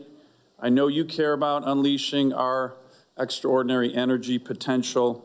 One of the big areas of focus of the Trump Day One EO on unleashing Alaska's extraordinary resource potential, is moving forward and finally getting done this massive Alaska LNG project that we've been working on for a number of years. We got all the permits during the Trump administration. Of course, Biden blocked those. This would create thousands of jobs, would revitalize the American steel industry, estimates are would reduce our trade deficit by about $10 billion a year.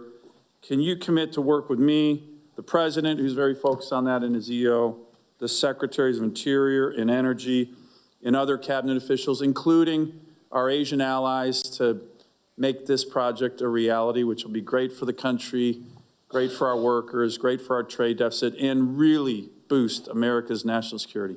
I can. Thank you. Thank you.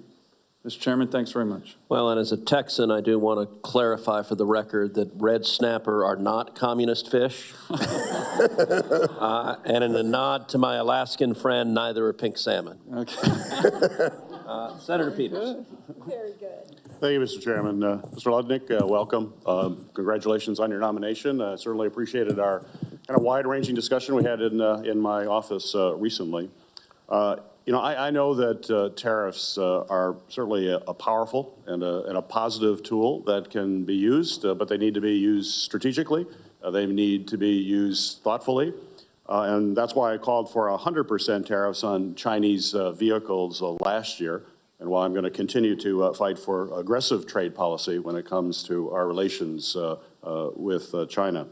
As a senator from Michigan, I'm particularly focused on manufacturing. We know how to make things in Michigan. And I don't think you can be a great country if you don't actually make things, and that's what we do in my state. And I want to work with the administration to make sure we're growing that sector as well as creating good-paying jobs that result from manufacturing. However, I am concerned that President Trump's plan to impose tariffs on Canada and Mexico before the rest of the world, in fact, it could be in a matter of days, is what we are hearing, could hurt our manufacturers who do considerable trade back and forth, as we discussed in the office. You know, Michigan is the home of the top three border crossings in North America. We're two of them. And a lot of that are auto parts that go back and forth. It's a highly integrated industry.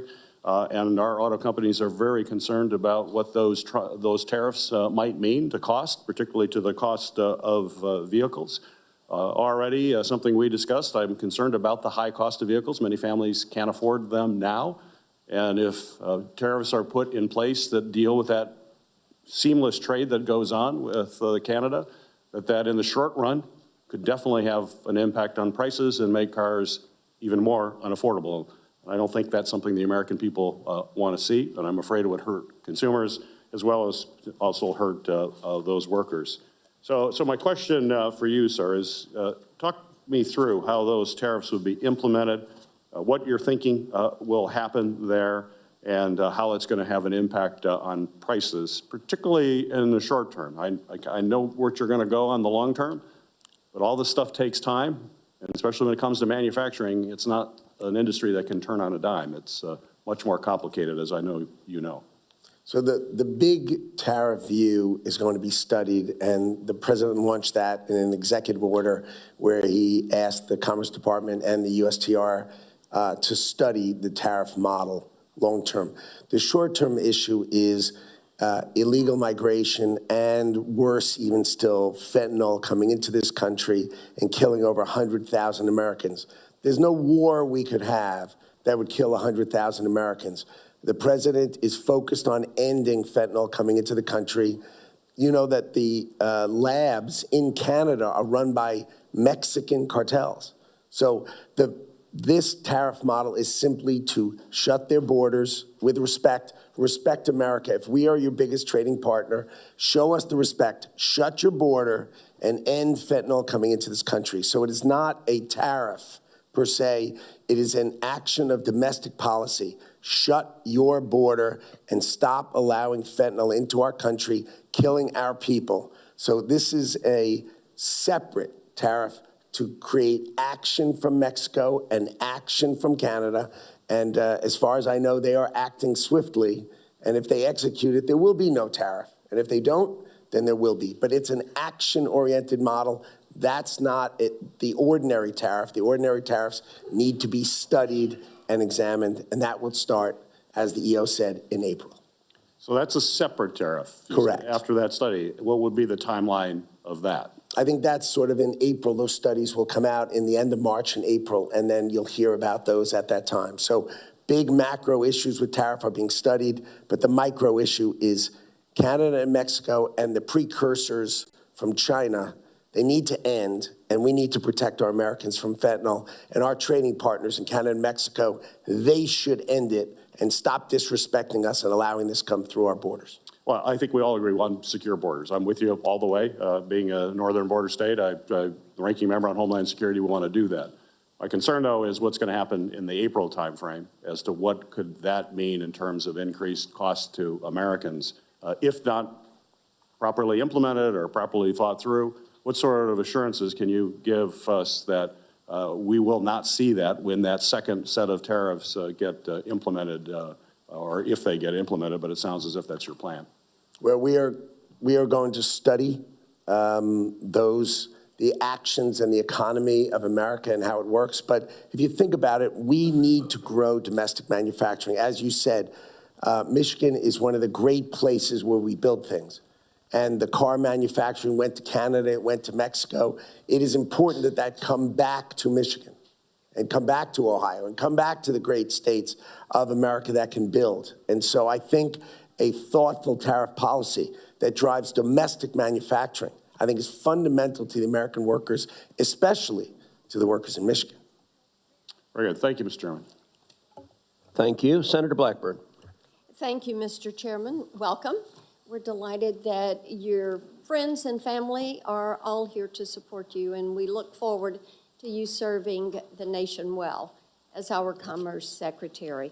You've heard a good bit about Spectrum today and the NTIA, the FCC, the work that they're doing there. I will just highlight with you how critical getting that spectrum out. We need a lot of that mid-band spectrum going to auction, and we have auction authority that has lapsed. Chairman Cruz is working to move us forward to re-implement that, and we would like your support there as we realize how important it is to have connectivity all across the country. And we want to do this without preference for whether it's wireline, wireless, fixed wireless, satellite. Exactly. The point is to get people connected. So your attention on that issue will be welcomed, and we thank you for that. I do want to talk with you a little bit about China. And this is something in Tennessee that many of our innovators and manufacturers talk about. China is now the leader in 57 critical and emerging technologies when it comes to holding trademarks and patents. And they were the leader in 3 in the mid to early 2000s, 2010. And now they are leading in 57. We're very concerned about this. Senator Welch and I have worked on this issue of looking at these critical and emerging technologies. And what we have found is one of the issues is the U.S. Patent and Trademark Office, which is one of those agencies that you will oversee. And many of the innovators in Tennessee talk to me about the frustration that they have with trying to get a patent pending, the amount of time it takes. I don't know if you've looked at the USPTO, the backlog of applications there is 820,000. It takes 21 months to get a patent pending. And as you know, some of our auto engineers, some of our healthcare engineers that are working on algorithms and new delivery systems, they don't have that long to get that kind of assurance. So will you work with us? We need to do a pilot project so that we can push forward AI and quantum and some of these patents that are requested in these areas if we're going to go back to beating China in these. The backlog is unacceptable, and my pursuit will be the rigorous reduction of that to get it down. It used to historically be 500,000, and I thought that was unacceptable. I am a patent holder. I've used the patent office over many years.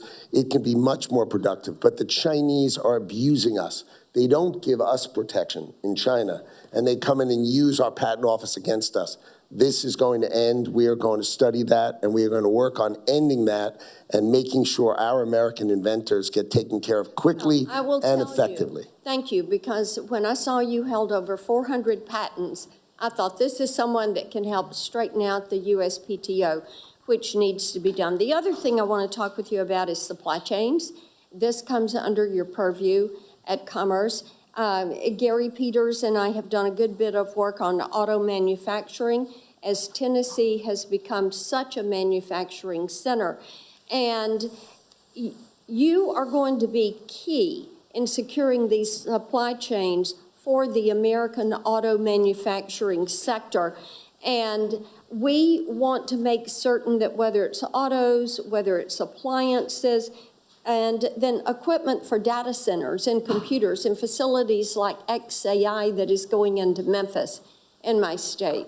The supply chain issues have been noticed, they've been harmful, and they have been expensive, and many times really a loss for our manufacturing entities. And whether it's the raw materials or the components that are needed for high-tech assembly, we need to make certain that we straighten out the supply chain system so that we are able to repatriate U.S. manufacturing. Exactly. We need to bring manufacturing and supply chain domestic so that that production is domestic and flows through and employs great Americans to do so. I completely agree. Thank you. Yield back. Thank you. Senator Duckworth. Thank you, Mr. Chairman. Mr. Lutnick, welcome. Yesterday, President Trump paused disbursement of federal grants and loans, including grants that have already been obligated. Some of my colleagues have touched on this already. These include grants from the Department of Commerce. For the second week in a row, President Trump's actions are sowing confusion, uncertainty, and anxiety. When Congress directs federal agencies how to spend taxpayer funds, especially once those funds have been obligated, that funding must be disbursed. That is federal law. This kind of chaos will make America less globally competitive, not more. Other nations are watching and figuring out how to give themselves an advantage while we are dealing with the chaos of poorly executed EOs. The Department of Commerce grants have real impact. For example, the Economic Development Administration recently awarded $51 million to the Illinois Fermentation and Agriculture Biomanufacturing IFAB Tech Hub. We've already discussed tech hubs and how important they are. They are important across the country. This is cutting-edge work that is going to keep America an innovator and global leader in agricultural business and grow good-paying jobs across the Midwest.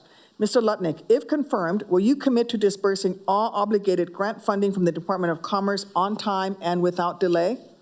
If you add rigorously and making it as efficient as possible, I can say yes. Okay, thank you.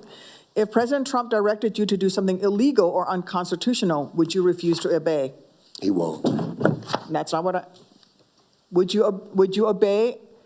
Would you refuse an unconstitutional or illegal order from President Trump? I will. The legal department of the Department of Commerce is excellent. I would go and get their advice and guidance, but this won't happen. It just won't happen.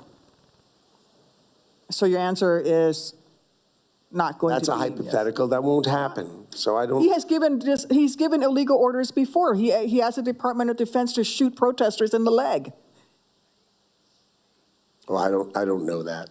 I don't know that. We can send you that information. All right. As we discussed when we met last month, good commercial policy is critical for our national security.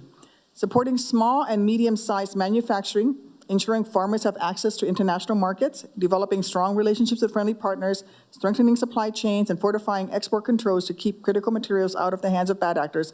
This all helps keep our country safe and our economy strong. I especially enjoyed our conversation about the fact that our economy and that the Department of Commerce is also incredibly important to America's national security on a global scale. And I think we agreed on that, and I enjoyed our conversation on that. Agriculture and manufacturing are critical for Illinois and for the nation as a whole as part of that national strength. They not only generate good-paying jobs for hardworking Americans, but they also advance U.S. innovation in a highly competitive global economy. You've touched on that today, and I have enjoyed your remarks.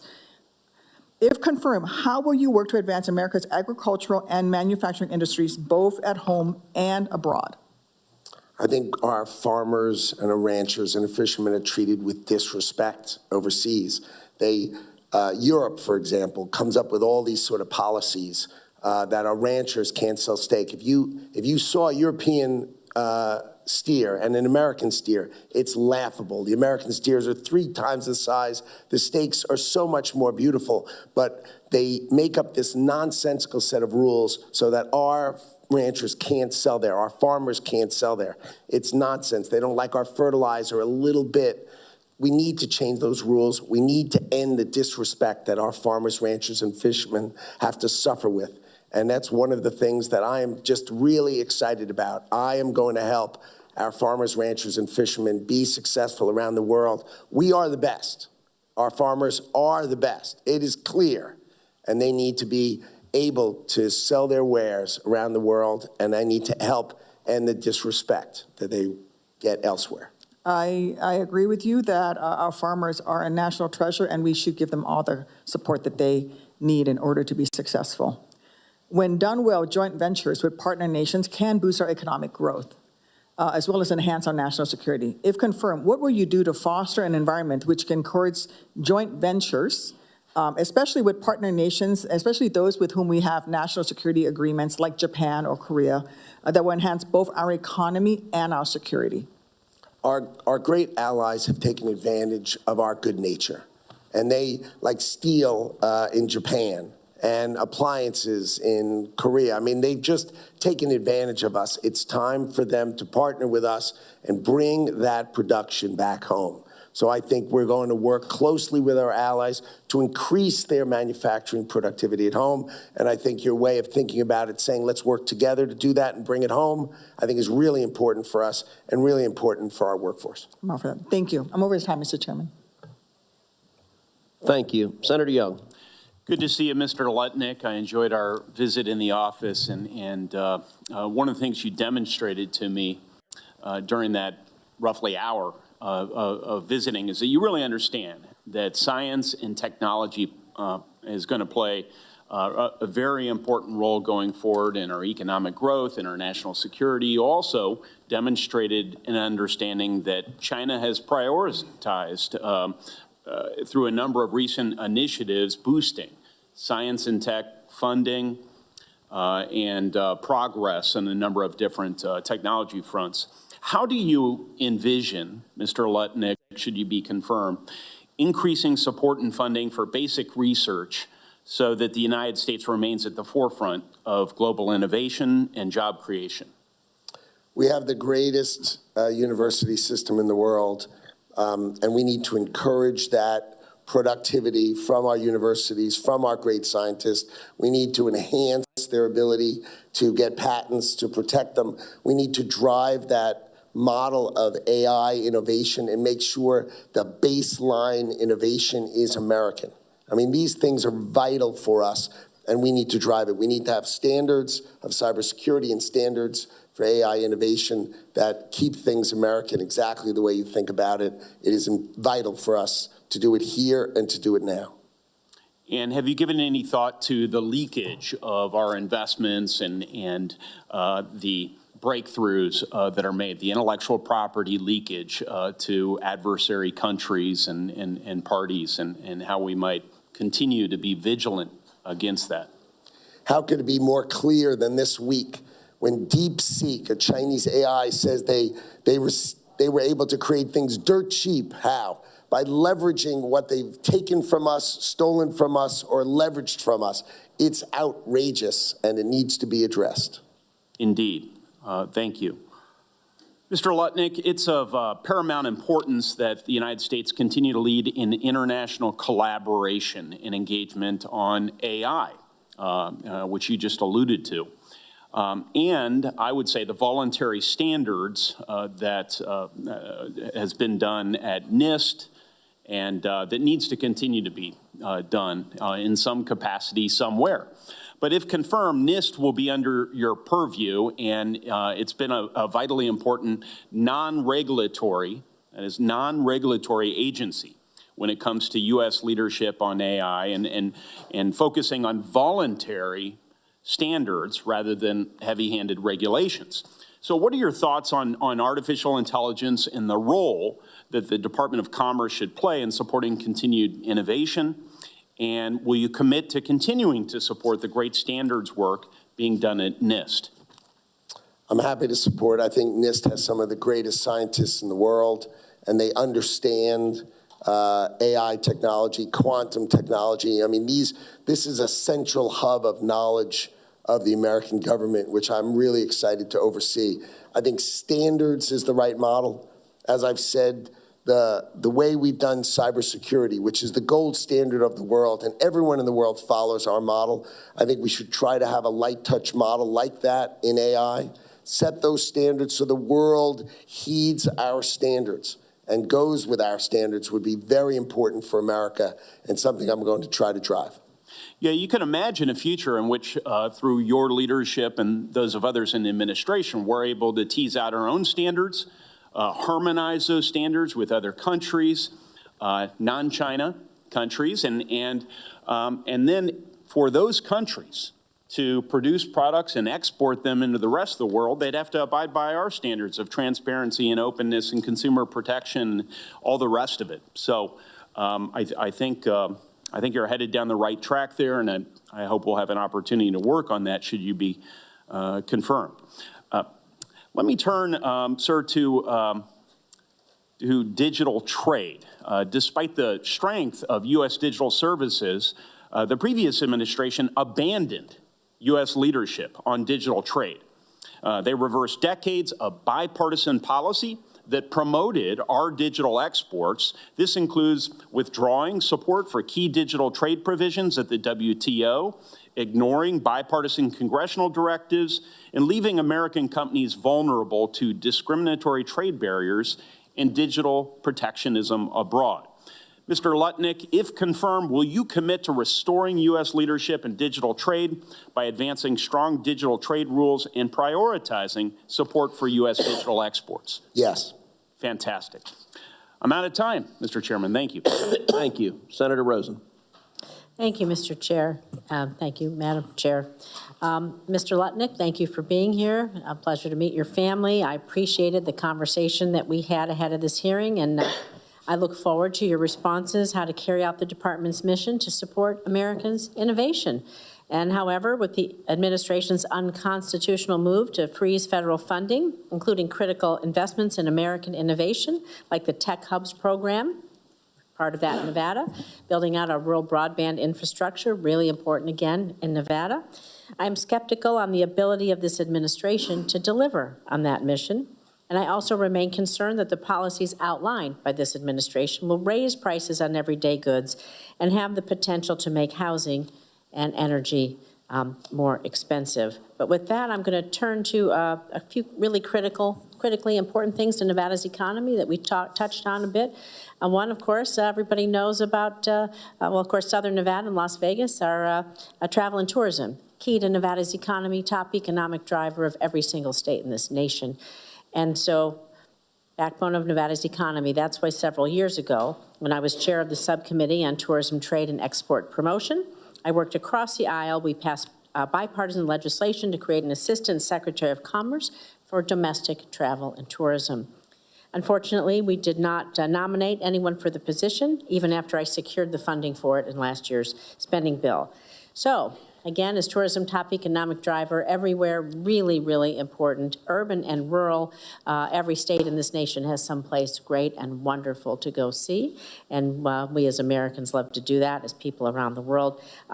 Just quickly, yes or no, will you quickly work with me to fill this open position with a qualified nominee to be sure the department supports our travel and tourism economies across the United States? Yes.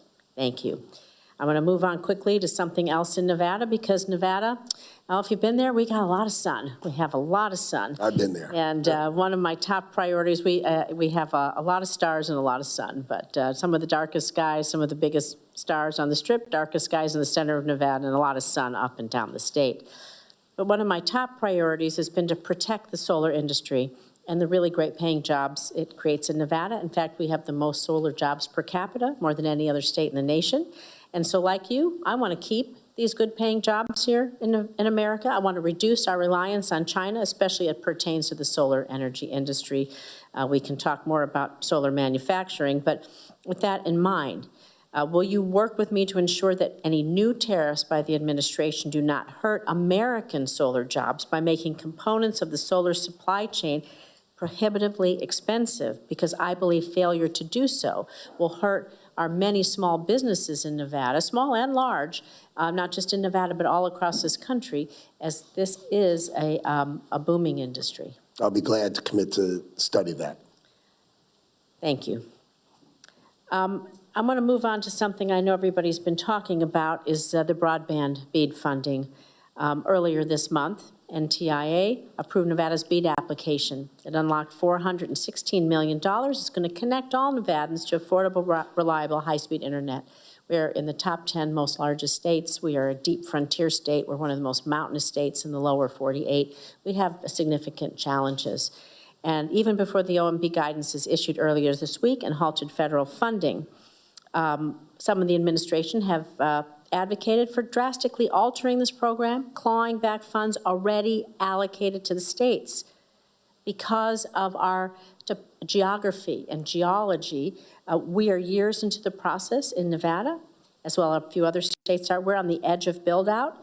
And before you answer these questions, may I remind you at the outset that laws are not simply suggestions from Congress.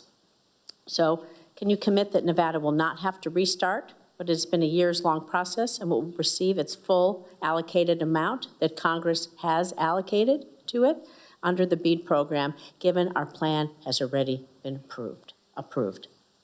I can commit to you that if it has been rigorously done and deeply efficient, and it is the most efficient use to get broadband to your constituents, then it's easy for me to commit to it. But if there's been errors and mistakes, you wouldn't mind if we made it better. You wouldn't mind. The project has already been approved. We are complying with all the requirements and the guidelines. We are about to build out laws and allocations, appropriations from Congress.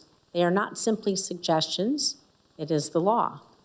Now, just asking, like others, if you will allocate what has already been complied with and what is ready to be built. I will read through that. I can commit. I will read through the document, understand it with precision, and make sure that the outcome that you appropriated for, which is broadband to your citizens, I am totally committed to that, but I want to make sure it's done efficiently and effectively. That's not the question. The question was, will you comply with the appropriators of the United States Congress? Again, I would say it just the same way again. Rigorous that laws are review. Suggestions, Mr. Lutnick? Absolutely not. Thank you. Thank you. Senator Budd. Mr. Lutnick, welcome, and welcome your family as well. Thanks for your willingness to do this, to step away from quite a role, and also your family as well, who supports you. I want to talk for a minute about something we've mentioned several times, and that's DeepSeek. In the release of the Chinese AI model, which was allegedly trained on a batch of export-compliant, older generation semiconductors for just a fraction of the cost of our models, it shows that China, however they got there, they might not be as far behind as we assumed. So if confirmed, how would you approach this issue and ensure that the United States wins the AI race against China? And I'd also say, as you enter this role, keep on your hat as an entrepreneur and don't lose that. I'm reflecting on Y Combinator Gary Tan, who said, as a result of this DeepSeek disruption a few days ago, he said 1,000 flowers will bloom, and that's specifically as a result of DeepSeek. So how do you see this as an opportunity, and how do we win here? What this showed is that our export controls not backed by tariffs are like a whack-a-mole model where they get prevented over here and China figures out a way around it over there. We've got to find a way to back our export controls with tariff model so that we tell China, you think we are your most important trading partner. When we say no, the answer is no. It's a respect thing. They've disrespected us. They've figured out their ways around it. I do not believe that DeepSeek was done all above board. That's nonsense, okay? They stole things. They broke in. They've taken our IP. It's got to end, and I'm going to be rigorous in our pursuit of restrictions and enforcing those restrictions to keep us in the lead because we must stay in the lead. Thanks for that. The next question I want to ask you about the risk of our models being hosted on Chinese servers for American users and the risk of reverse engineering models. The broader question really is about IP. So would you dig into a little bit about how you want to enforce intellectual property, American intellectual property? I think the Chinese use our patent office against us. They use our laws. They have huge applications, and those applications are growing like fire.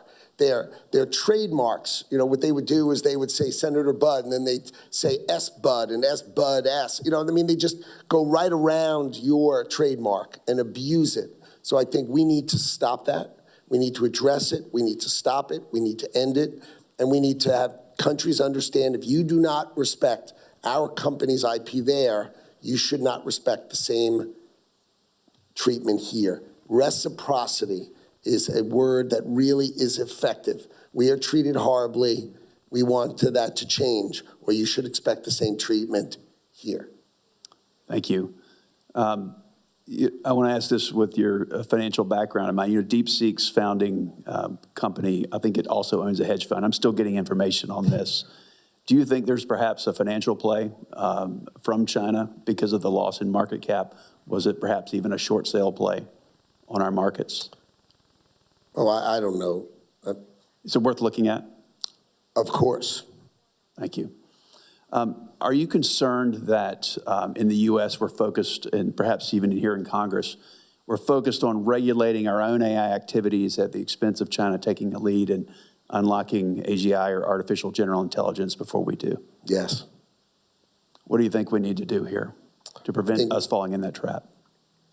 We were successful on the internet and created the greatest technology companies in the world because we had an American touch of it, right? We did the internet the American way, and that's why the tech companies of the world are ours, right? We need to do the same thing with AI. We need to make sure we set standards that the world meets, so they're American standards that the world meets.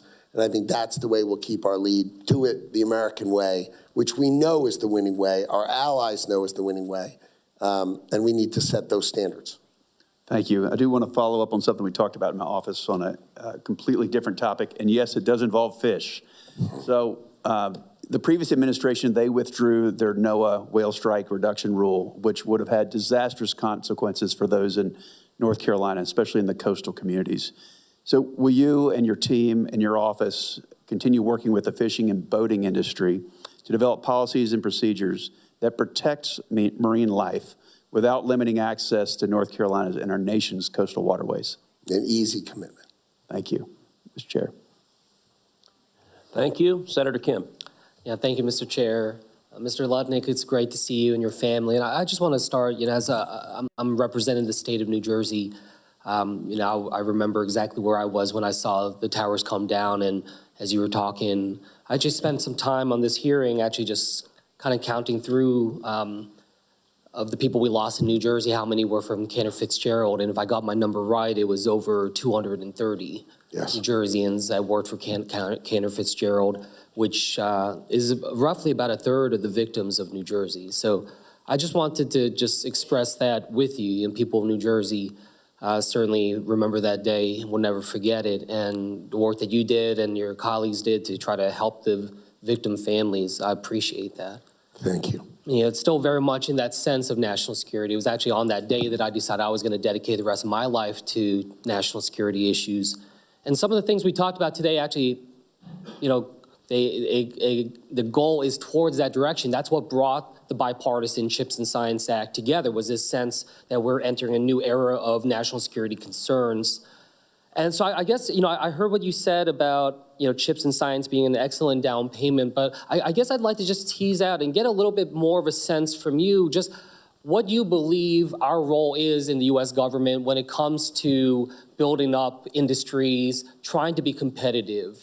Are you someone that sees a role for government investment directly like we had in chips and science? Or are you somebody that still believes it needs to be more hands-off, more market-driven in that kind of capacity? Can you give me a little insights on how you approach this? I think you gave the Department of Commerce the tools to bring domestic semiconductor manufacturing home. So I think it needed that jump start, and you, in a bipartisan way, created that jump start. And so I believe it was necessary and important. And you're going to see this Department of Commerce bring domestic manufacturing of semiconductors, and then we're going to drive after that the supply chain to the United States of America, drive it here. We are too reliant on Taiwan. We need to have, for national security and for our business, we need to have that production in America. I agree with that. I mean, I certainly want to see that manufacturing back, and Senator Budd and others were talking about DeepSeek, other types of concerns that we face beyond just when it comes to semiconductor manufacturing, AI, and other types of technologies. So I guess what I'm trying to think through, being a member of this committee and elsewhere, is there a 2.0? Is there a 2.0 that we can build upon with chips and science? Have that kind of coalition stay together. And maybe not necessarily specific on chips anymore, but on a different element of critical manufacturing or critical technology innovation. Do you have would that be something you'd be supportive of? Taking that kind of model of chips and science and applying it in a different sector? I do. I think my job is to give you the benefit of the bargain. You pass chips and science. My job is to bring domestic production of semiconductors home to America. And then we are going to attack the supply chain. So we have the full supply chain so we can be independent from a national security perspective. So if I need help, I'll come and talk to you about that. But first, I need to execute what you have given me, which is chips and science. Let's go get you the benefit of the bargain. I'm not the kind of person to come and ask for more appropriations if we haven't delivered the first time. Well, I hope this is something that we can work on together if you're confirmed, because I think it's important. On top of that, I mean, look, I will say, you have a job not just selling things to the American people, but I hope as you engage with the president, I'm not positive where he stands on chips and science. I'll be honest with you. With some of what I hear, he calls it a bad deal, called it a ridiculous program. I'm hoping that you and others can try to help engage there and see what it is we can do to try to move this in a different direction. Just one last thing before I conclude here. When you talked about tariffs, you talked about across the board, country by country, but I guess I want to ask you, especially when it comes to country by country, is there a prioritization list? Are you distinguishing between allies and adversaries? Because as I started this question about China being an overarching concern that all of us have, why aren't we prioritizing predominantly, on China, especially when we have to consider whether or not we're going to use multilateral tools when it comes to tariffs that will allow us to magnify our own effectiveness going up against such a large economy like China, which we're going to need our allies and our partners there. But are we burning those bridges if we're putting our tariffs targeting to our allies and our partners at this stage? So I just wanted your thoughts on that. I think Chinese tariffs should be the highest. Our adversaries should be the highest. But the fact that we Americans cannot sell an American car in Europe is just wrong, and it needs to be fixed. So while they're our ally, they are taking advantage of us, and they are disrespecting us, and I would like to see that end. I have no problems with that sense of fairness, but I do ask, as we go through this, that we keep in mind just the tremendous threat that we're under right now in terms of our economic national security. And with that, I'll yield back to the chairman. Thank you. Senator Schmidt. Thank you, Mr. Chairman. Mr. Lutnick, it's great to see you. It's great to see your beautiful wife and your lovely family join you here today.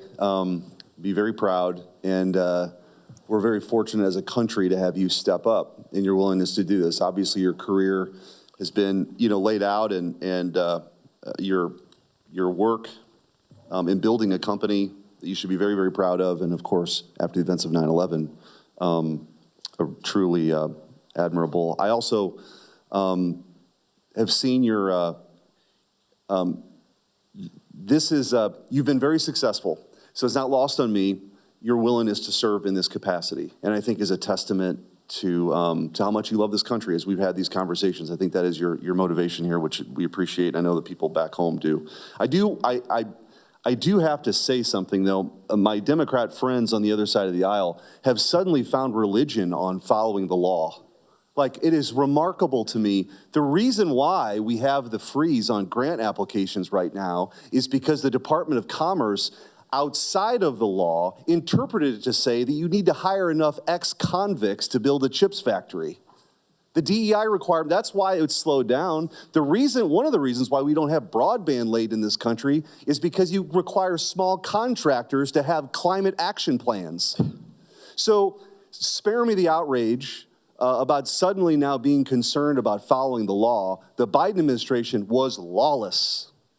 And through every agency, through every tentacle, through every artery, they infuse this DEI stuff, they infuse this climate activism stuff. And I agree with you, the Article 1 branch reigns supreme. We never voted on any of that stuff. We never voted on any of that stuff. So I look forward to you following the law, as you've indicated that you will. I do want to touch on a couple of topics.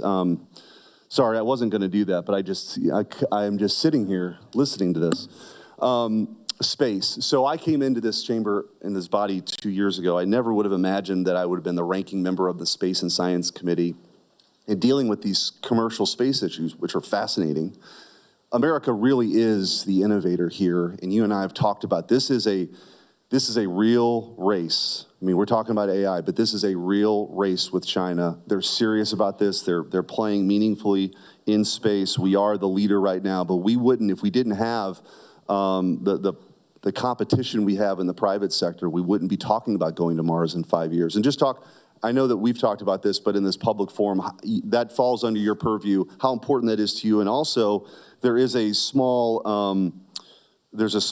agency within the department that I think we probably need to give it a little bit more prominence that deals with these issues.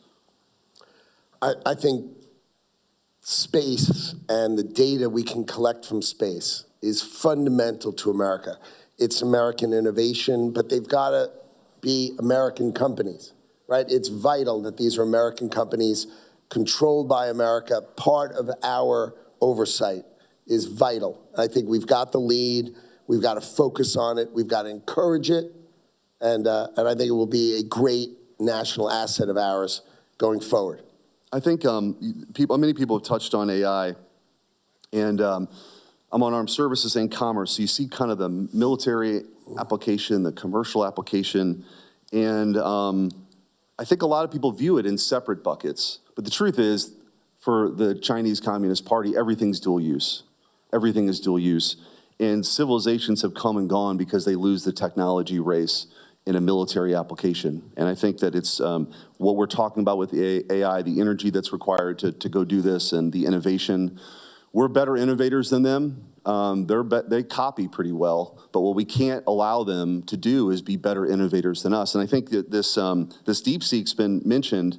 It's possible that they've used something called distillation, which is they use what we do really well. They have an algorithm that asks what we have 1 million questions and essentially copy what we've done to gain the advantage that it's possible. That's one explanation for what we saw. But my hope is that it's sort of a Sputnik moment for us, that our focus is less about controlling this, which some of the proposals we've seen the last couple of years are about controlling or locking in incumbents. I don't think we need to do that. That's the European model. But to really have real innovation here and not be distracted with sort of the woke AI. We saw this, the Black George Washington stuff. I mean, we cannot be distracted with this. Like, this is the real deal. AI is the real race. And I know that you're very focused on this and you've talked about this, so I don't want to ask you the same question, but just as it relates to locking in incumbents, making sure we have really robust competition in this space, can you talk a little bit about that with the time that I have left, which is none? We need to have the lead. We need to stay focused on it. We need to get the nonsense off the chart and just focus on raw artificial intelligence, making us the leader and have the standards that we are the leader. It is vital for us. And I think your points are very well made. Look forward to working with you, Mr. Lutnick. Congrats. Thank you. Following up with Senator Schmidt, I don't know if this is a Sputnik moment, but it is at a minimum a Lutnick moment. Senator Blunt Rochester. Thank you, Chair Cruz and Ranking Member Cantwell. I also want to thank you, Mr. Lutnick, for taking the time to meet with me in my office last week. And I especially appreciated talking to you about the critical role that this department plays in unleashing and promoting economic opportunity in our country and around the world. And as I shared with you, securing our supply chains and making them resilient is one of my top priorities. And I'm proud to co-lead bipartisan legislation with Ranking Member Cantwell and Senator Blackburn. We introduced this week the Promoting Resilient Supply Chains Act, Senate S-257 earlier this week. And I know that in our conversation, you expressed a very high level of confidence in the effectiveness of the president's tariff agenda. But in what ways do you think imposing macro tariffs will impact our supply chains? I think it will assist us in bringing supply chains home. We need those supply chains here. It is vital to our national interests for semiconductors. It's vital for us for pharmaceuticals. We've allowed our adversaries to take advantage of us and even our allies to take advantage of us. It is time for us to take care of ourselves, and I think tariffs will encourage companies to come back and build in America, which is something I think our workers need, and I think you and I agree with. This was one of the major things that we focused on as well, onshoring and nearshoring, when I led this in the House. But we also talked about this department leading on mapping and monitoring threats to our supply chains and making them more resilient. Can I hear a commitment from you that you will, as the head of this department, should you get it, lead and focus on mapping and monitoring those threats? Easy to do, yes. Senator Moran asked about exclusions, and you said that there were too many exclusions the first time that the administration imposed tariffs. And you were just talking about drugs in particular. Are there exceptions that you would make? You said there were way too many, like producing life-saving drugs or drug components. Is this an area where you would make exceptions? I think it needs to be studied. I think the right answer is the president launched in his EO substantial studies. Let's let those studies play out, and then I'll come back and gladly talk to you about it. What we do know is that generic drugs are increasingly being produced overseas. And as a country, we're facing drug shortages, active drugs of like 271 of them. So do you think that tariffs will increase the cost of drugs for Americans? I think one of the problems we see in drugs is that we are the innovator of drugs of the world. And all these other countries just disrespect us and basically force our companies to sell dirt cheap to them. I think if we address that model, drug prices in America will come down. One of my big concerns is the impact of the cost on the American people.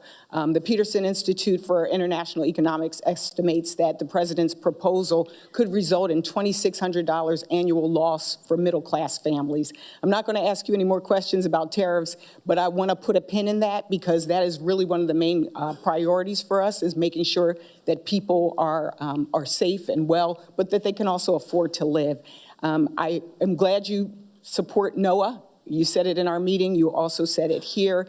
Just yes or no, will you maintain the programs at the Economic Development Administration, EDA?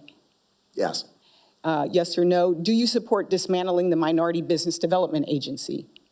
I do not. Do you believe that the MBDA receives enough funding to carry out its mission successfully? I think it's small. So it's hard for it to be successful. It can be effective, but to be important to America, it's small. Thank you. So you have to put things in sort of their size containment, and it's a small agency, as you know. Thank you for sharing that, and would love to work with you on that. As former Secretary of Labor in Delaware, I think I shared with you, jobs is like one of the most important things to me. I said if I had another middle name, it'd be Lisa Blunt Jobs Rochester. It is that important to me. And this department plays a critical role. It was mentioned that tech hubs are important to us in a bipartisan way, so your commitment to continue that bipartisan support for tech hubs, yes or no? Seems sensible, yes. Seems sensible. And then also another example of this kind of innovation is Nimble, which is a Manufacturing USA institute based at the University of Delaware, focused on biopharmaceutical manufacturing. Do you commit to supporting Nimble as it grows our biopharmaceutical manufacturing strength? I can commit to studying it. I don't know enough about it. Maybe you could commit to coming to Delaware and visiting. I'm happy to come to Delaware and visit. Thank you, and I yield back. Thank you, and I want to thank Senator Curtis and Senator Moreno. They very kindly agreed to let Senator Sheehy skip the line because he's got to preside over the Senate in 20 minutes. So, Senator Sheehy. I think so. I think that was wise discretion. Especially Colombian drug dealers. So. Thanks for stepping away from your business empire, Howard, to come do this job. We need guys like you getting this country back on track. I don't like fish, so I'm not going to talk about it. I'm a beef guy. But AI is getting tons of press, getting lots of investment. That's great. But there's also industries we need that have made this country great, and we need them in the future. How do we bring back industries, resource industries like mining, timber?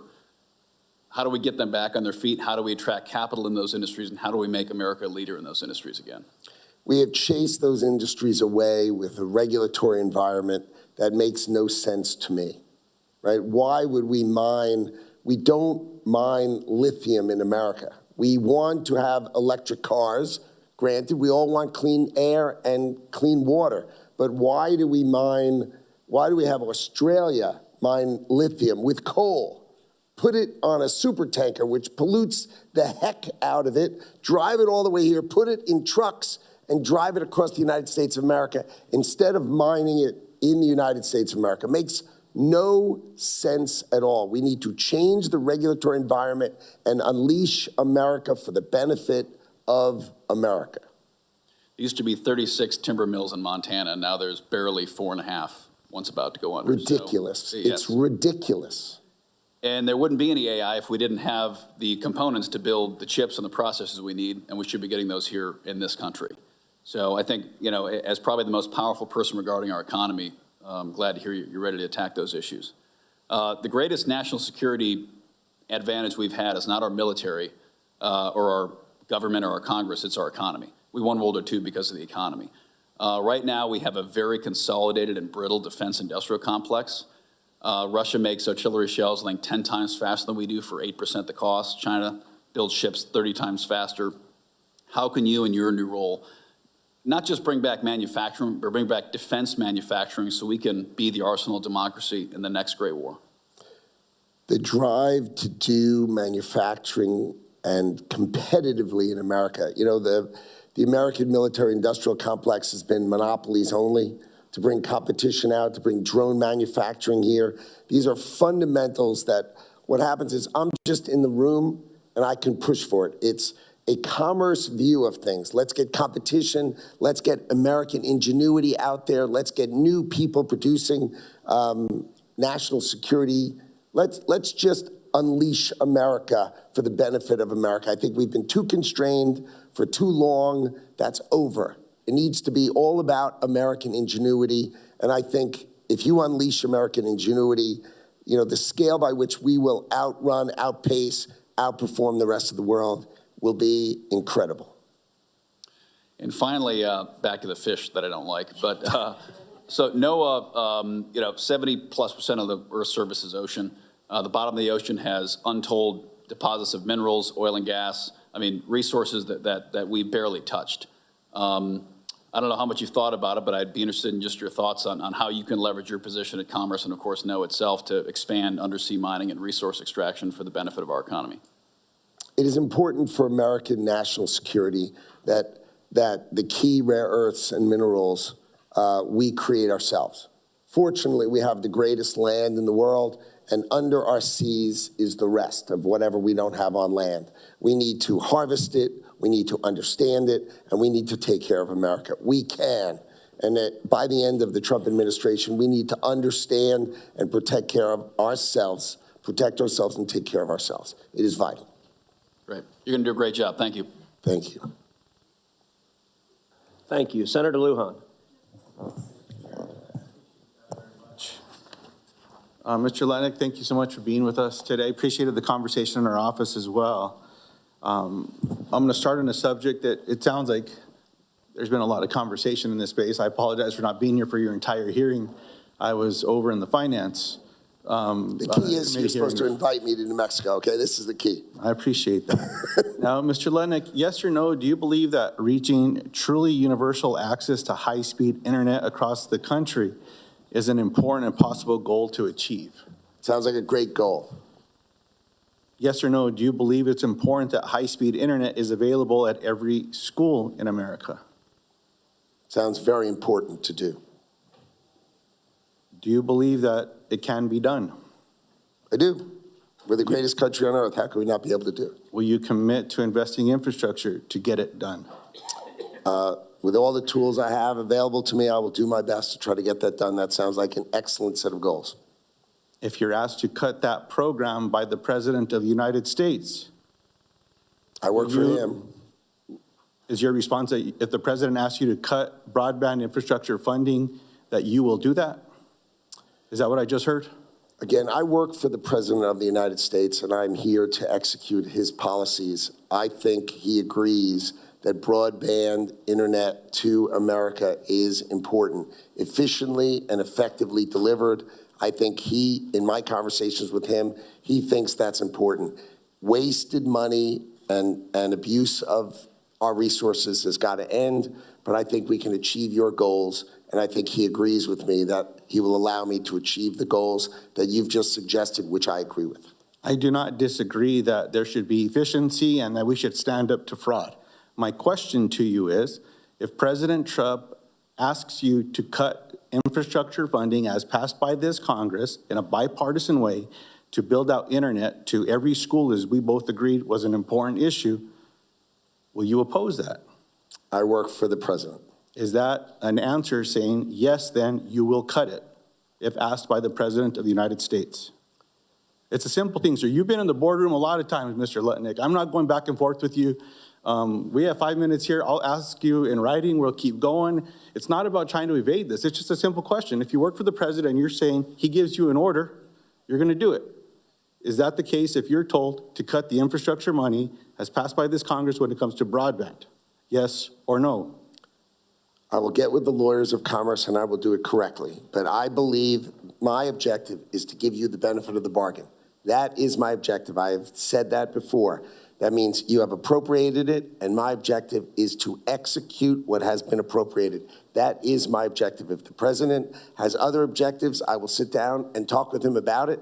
But my objectives, as I sit here today, are to execute and give you the benefit of the bargain of that which you have appropriated. Mr. Lutnick, I'll slow down. If the President asks you to cut an infrastructure program, will you cut the program? I work for him. I'll say it again and again and again. I work for the Mr. Lutnick, are you not going to answer that question? I'm trying to answer the question.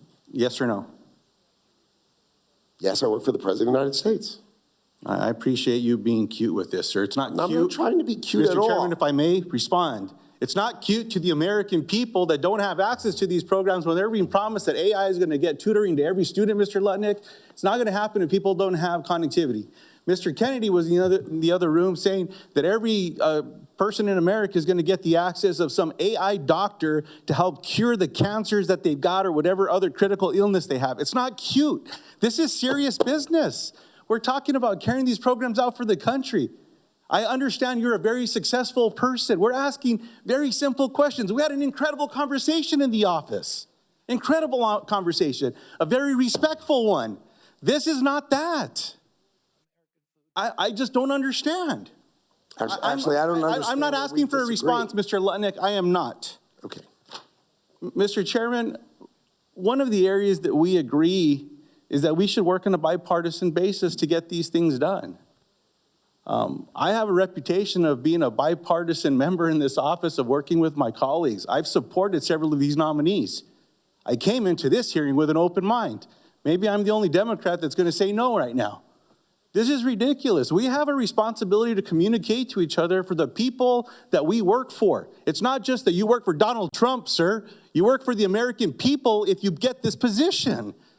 You told me that in my office. It's for the American people to bring the genius that you have brought to your success, to deliver the grand bargain, to get things done. That's the conversation we had. I'm beside myself with this little exchange. I truly am. I'm just surprised.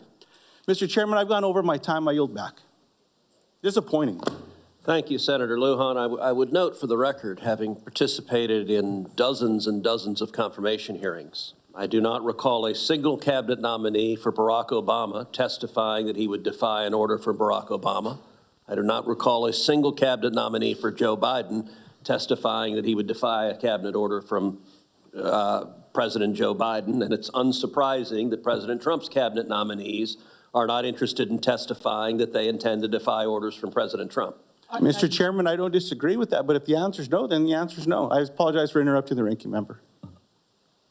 No, I think the chairman's moving on, but I'll wait till the second round to ask this larger illumination of this problem. Yeah. Senator Curtis. Well, that took a different turn. I was just about to brag that they saved their best for last here in the committee. And now we're down to three.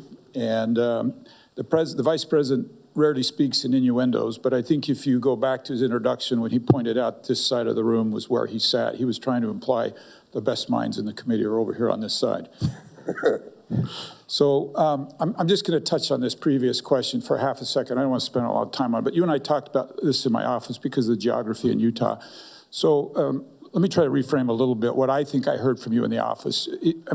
Is it fair to assume you would like every student in America to have the resources they need to be successful in school? Of course. Is it at all possible that Congress didn't get it perfectly right when we set standards for how we were going to get to those students? And is it fair to say what you're really after is the best way to get that to them, regardless if Congress got it right or not? Correct. Okay, all right, let me move on for just a minute. We've talked about tech hubs, and I'm sure all members would feel this way, but they're not here to defend themselves. We have the best tech hub in Utah, Silicon Slopes. It's this crazy bed of innovation, of entrepreneurship, and risk-taking, and bright, sharp minds. And we've talked a little bit about these tech hubs and the support that they receive from the federal government, and I've heard you a couple times say you agree that we need to figure out how to support those from the government. So I want to double down that that's important to Utah, but I would tell you if they were here today, they would say, you know, it's killing us. It's regulation and it's taxation. Can you talk for just a minute about how we not only support them with government problems, but we kind of stay out of their way and let them be successful? I agree that it is a broad set of regulations that are holding back America. We need to unleash American ingenuity, get out of the way, and let Americans be the most extraordinary people, which they are. And so I completely agree with you that a lesser regulatory environment will unleash America, and we will be much, much better off with less of a hand on our head holding us down and more arms carrying us up. I think that is fundamental and important, and I think you're going to get that with the Trump administration. Thank you. And on your state tours, please put Utah on there. You and I will go to Silicon Slopes and have this conversation. Sounds fun to me. I've got a whole lot more to cover. I'm just going to kind of go quickly. We talked a lot about this Chinese model that's been developed for artificial intelligence, and supposedly it's been done cheaper and better than the United States. Color me skeptical. Well, it's easy to be cheaper if you steal it. Right. And so my question is, how do we finally get to accountability for this? Because I want a really productive relationship with China, but as long as there's no accountability, we can't have that. How do you, in your role, how do we get to accountability on this? And then second, can we acknowledge this is TikTok on steroids, right? If we're worried about the influence of the CCP on America with TikTok, this is on steroids. Can you just address both of those quickly? I think the first answer is reciprocity with China. How you treat us is how you should expect to be treated by us. I think we have let them off the hook for far too long. They treat us horrifically in China, and yet we let them ride roughshod over us here. That needs to end. I think the term reciprocity, which sounds fair, would show that they are treating us horribly. So that's the first step, I think, a good word for this administration to repeat endlessly. Reciprocity, treat others the way they treat us. It was earlier that, mentioned the Artificial Intelligence Safety Institute that's underneath you, and if that is needs a new life or new legs, I'd love to work with the Senate and yourself to give you the tools that you need to do exactly that. Finally, when you were in my office, we talked about tariffs, and just want to double down on a couple of points we talked about that day. They are disproportionately hard on small business, and we talked about perhaps longer runways for small business and things like that, and just want to see if you have any thoughts that have matured on that, and how do we do the goals the president have with tariffs, but also kind of watch out for our small businesses? Well, you laid that out when we talked in your office, and I'll make sure that that is a key part of our studies, that we think about small businesses and the importers of those small businesses and how best to find our way to be acceptable to them in the model. Good. And just for those that weren't in that meeting, part of the conversation was, can we have a longer runway for small business to meet those obligations, because it's harder for them to pivot. And look forward to your discussions on that. And finally, just on tariffs, before I run out of time, I'll just comment, and we won't have time for your response, but this concept of they will make prices go up. But we have to think about Americans. If we are demanding of our businesses that they meet emission regulations, and if we're demanding that they meet OSHA regulations and human rights regulations, and we're not demanding it of somebody else, we either need to stop demanding it here or demand it of them. And with that, I'm unfortunately out of time and need to yield my time back. Thank you. Senator Hickenlooper. Great, and I appreciate Senator Curtis referring to the last three as being the best, saving the best to the last. Although I bumped you out of that bottom three. I apologize for that. Mr. Lutnick, thank you for your time. Thanks for all that you've done. I think some of the stories of how you responded to not just the crisis of 9/11, but many crises in your life is illuminates the kind of person you are, and I respect that. I've got a couple questions around Tether. I was here earlier when you talked about allowing, when we get AI in government, we can follow it pretty quickly. But we know that Russia's used it to buy drone parts and to avoid sanctions. That one of the main financiers for Iran had $100 million moving it around using Tether. It's used in a lot of scams with Americans. What is the best way, in your sense, I mean, if we're going to try and limit and be efficient with government regulation, how do we try to crack down on these illicit uses of something like Tether? I mean, what's your perspective? I'm not trying to say that you should be held accountable. I'm just trying to figure out, how would you suggest, whether it's commerce or Congress, how do we approach that? So we only know that illicit activity is done on the blockchain because it's done on the blockchain, meaning when these same illicit characters use dollars or euros, we don't know about it. You know, remember when we went into Iraq, we found, pallets of $100 bills. So the way to do it is to require that anyone who is a US-backed stablecoin must onboard US law enforcement and must allow US law enforcement and our AI tools into their models so that we can go find and catch the illicit activity. Because remember, it's a central book. That means it can be found, it can be traced. Right. Our AI tools will rip illicit activity out of stablecoins within a year or two. Our technology on their blockchain will end it. And that's what we should require. Makes perfect sense. And so you'll collaborate, work with us on time in terms of making that creating that kind of legislation and rule and law. Absolutely. Great. I think one of the arguments also, we don't have to go into this, but is to open a bank account, people have to know who you are to, sign up and receive and trade Tether. There's really no easy way to know who people are in that context at the beginning. Eventually, you know. Well, Tether only, the stablecoin issuers only issue to KYC approved people. But what happens is it's like dollars. I can withdraw it out of the bank, but when I buy something, it goes on and on and on and on. So it's really the secondary market that is, people are just using an electronic dollar in the same way they use a real dollar.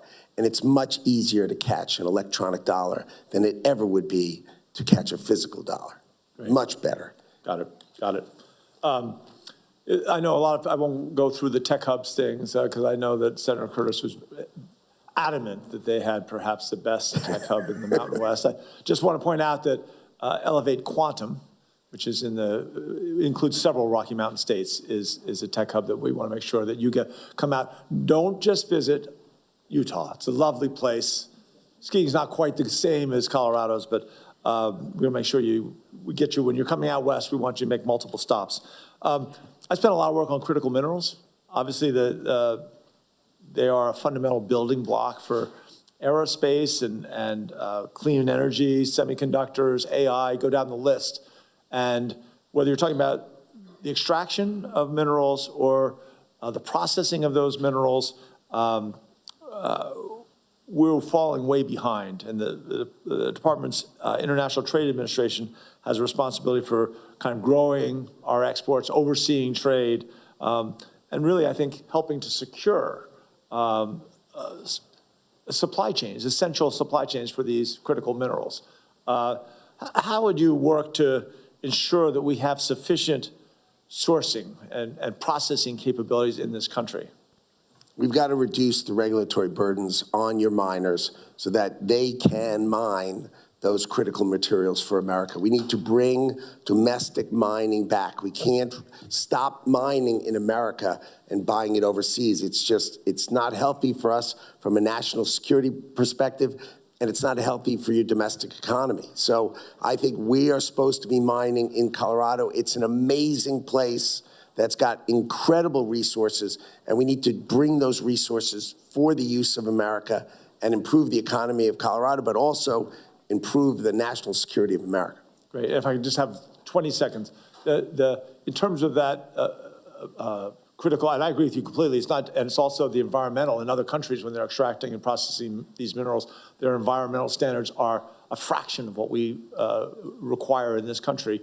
Exactly. Are you in favor? Do you see a possibility for some sort of a tariff system that, like what Senator Curtis was referring to, in terms based on the environmental depredations that come from processing and extracting minerals in foreign countries that have no standards, and what that does to the atmosphere that we all utilize? I think that's a key, should be a part of the study for sure, is that someone else is mining with coal and spewing it into the air, and we're worried about the fact that we would do it 100 times better for the atmosphere, but instead we don't do it. We buy it from them, they spew it in the air, and then they put it on a tanker and drive it to us and pollute all the way across. It seems, if you take it as a whole, illogical. We should be doing it in Colorado. We should be mining in Nevada. We should be mining, all right, we had a great lithium find in Arkansas. We have the Iron Range. America is amazing, but we are not using our assets to the best that we possibly can, and it is time that we do it. Okay, so you would support that, some sort of a tariff to actually accelerate that process? Sounds smart. Great, thank you. Yield the floor.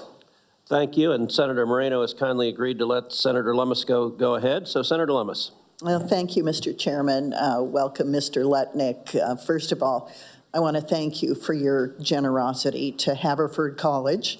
As you know, my daughter is a graduate of Haverford College. You were the chairman of the board while she was a student there, and your generosity to that school is exceptional. I've never seen anything like it, and so I want to start there. I also want to ask this question in the form of a request, and that is that you will not only advise the President of the United States about ways we can improve our economic standing, our jobs, our manufacturing, but you will inform this committee and its members of ways that we can help make that happen. Case in point, the semiconductor industry has estimated a need for 115,000 additional workers by 2030 to meet the CHIPS Act goals.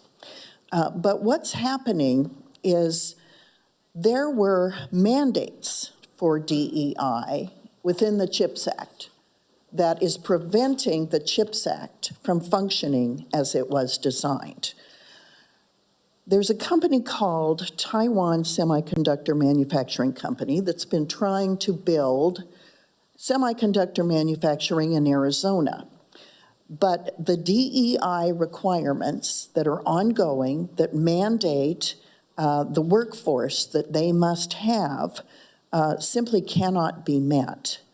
So they have faced significant delays in staffing their facility due to a lack of specialized workers in the U.S., particularly those from underrepresented groups. In addition, the DEI requirements also extend beyond workforce composition to include partnerships with minority service institutions and diverse suppliers. In other words, these companies that we want in this country to change the trajectory of the development of semiconductors so we can do it in the United States can't do it because of the additional requirements, the layers of bureaucracy that we placed on them in the very CHIPS Act that was designed to help our country move forward. Some of these delays have caused that company, as one, to go overseas. And they're finding, for example, that in Japan, they can break ground and complete a facility and begin producing way before they can do it in the United States. The Japanese government provided clear financial incentives without attaching extensive social mandates. And they're also exploring expansion in Germany and other countries that have fewer regulatory hurdles. So my request is this.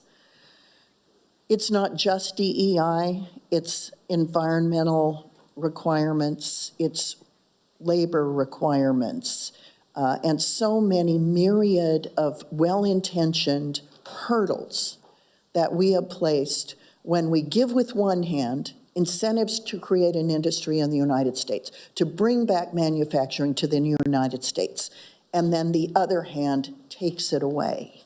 And I'm asking you to help us identify where we have created hurdles to our own manufacturing advancement, our own ability to excel and achieve in using AI, in using chip manufacturing, in using our superior force of nature. You were called a force of nature. You are a force of nature. I know you. You're a force of nature.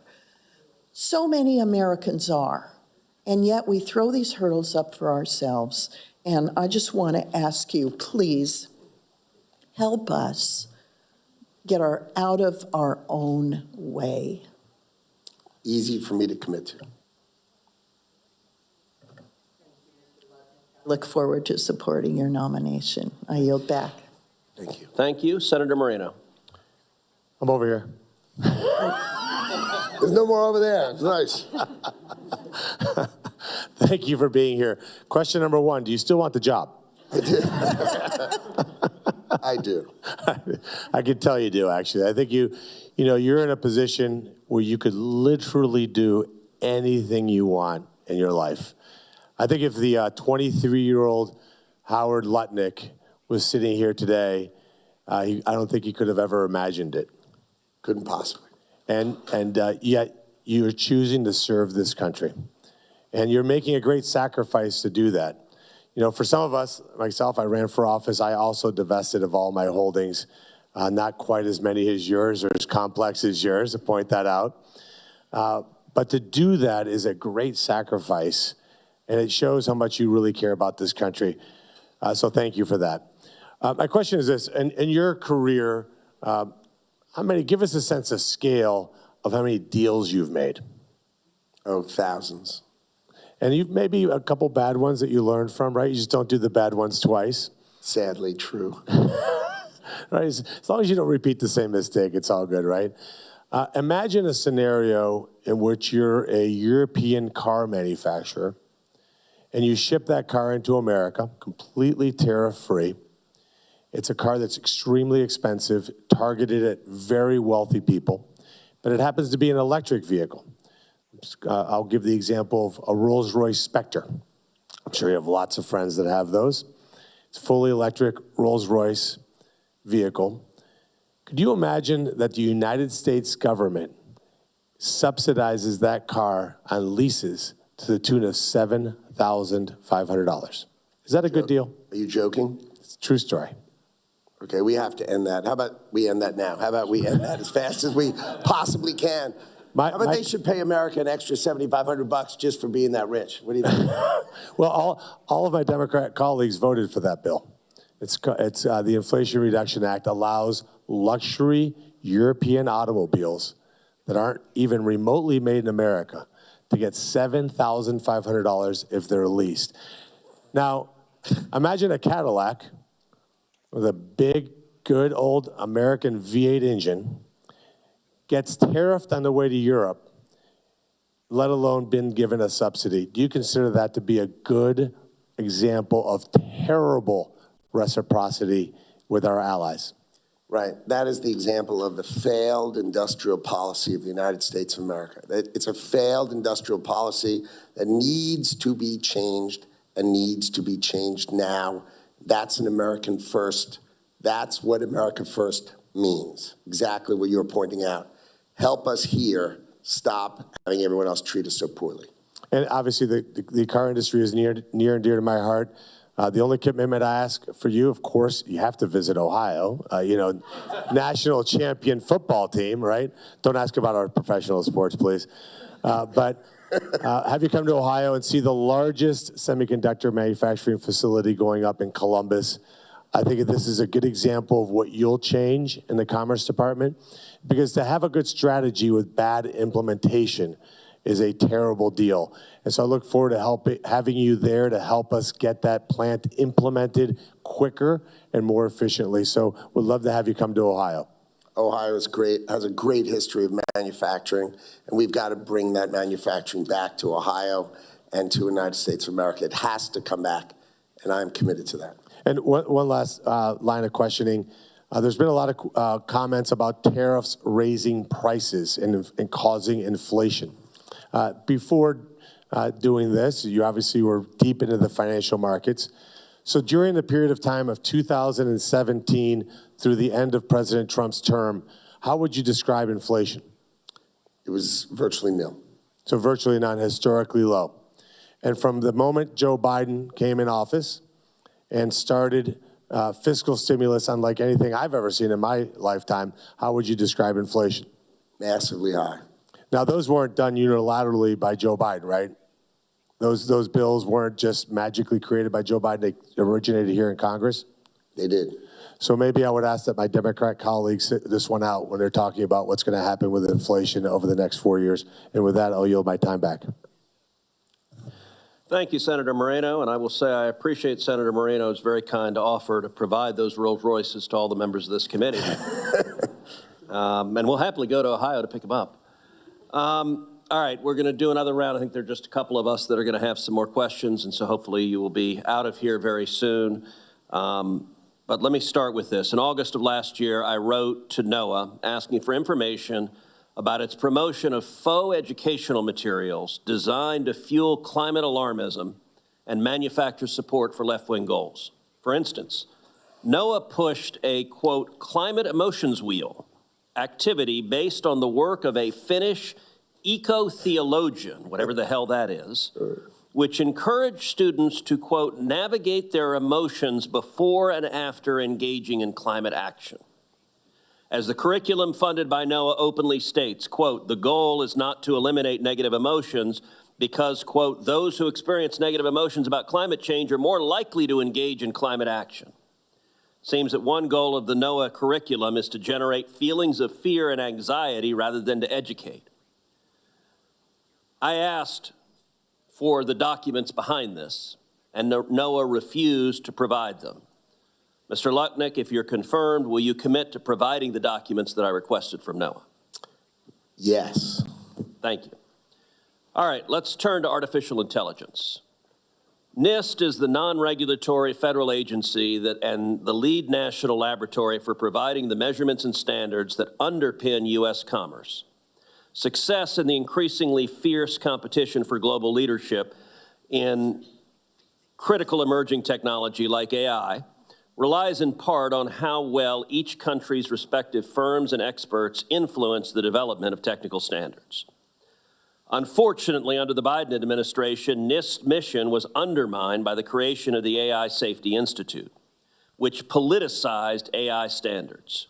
The AI Safety Institute took the worst lessons from the EU tech regulation, like requiring climate change assessments and, quote, misinformation as part of, quote, measuring AI and its risks.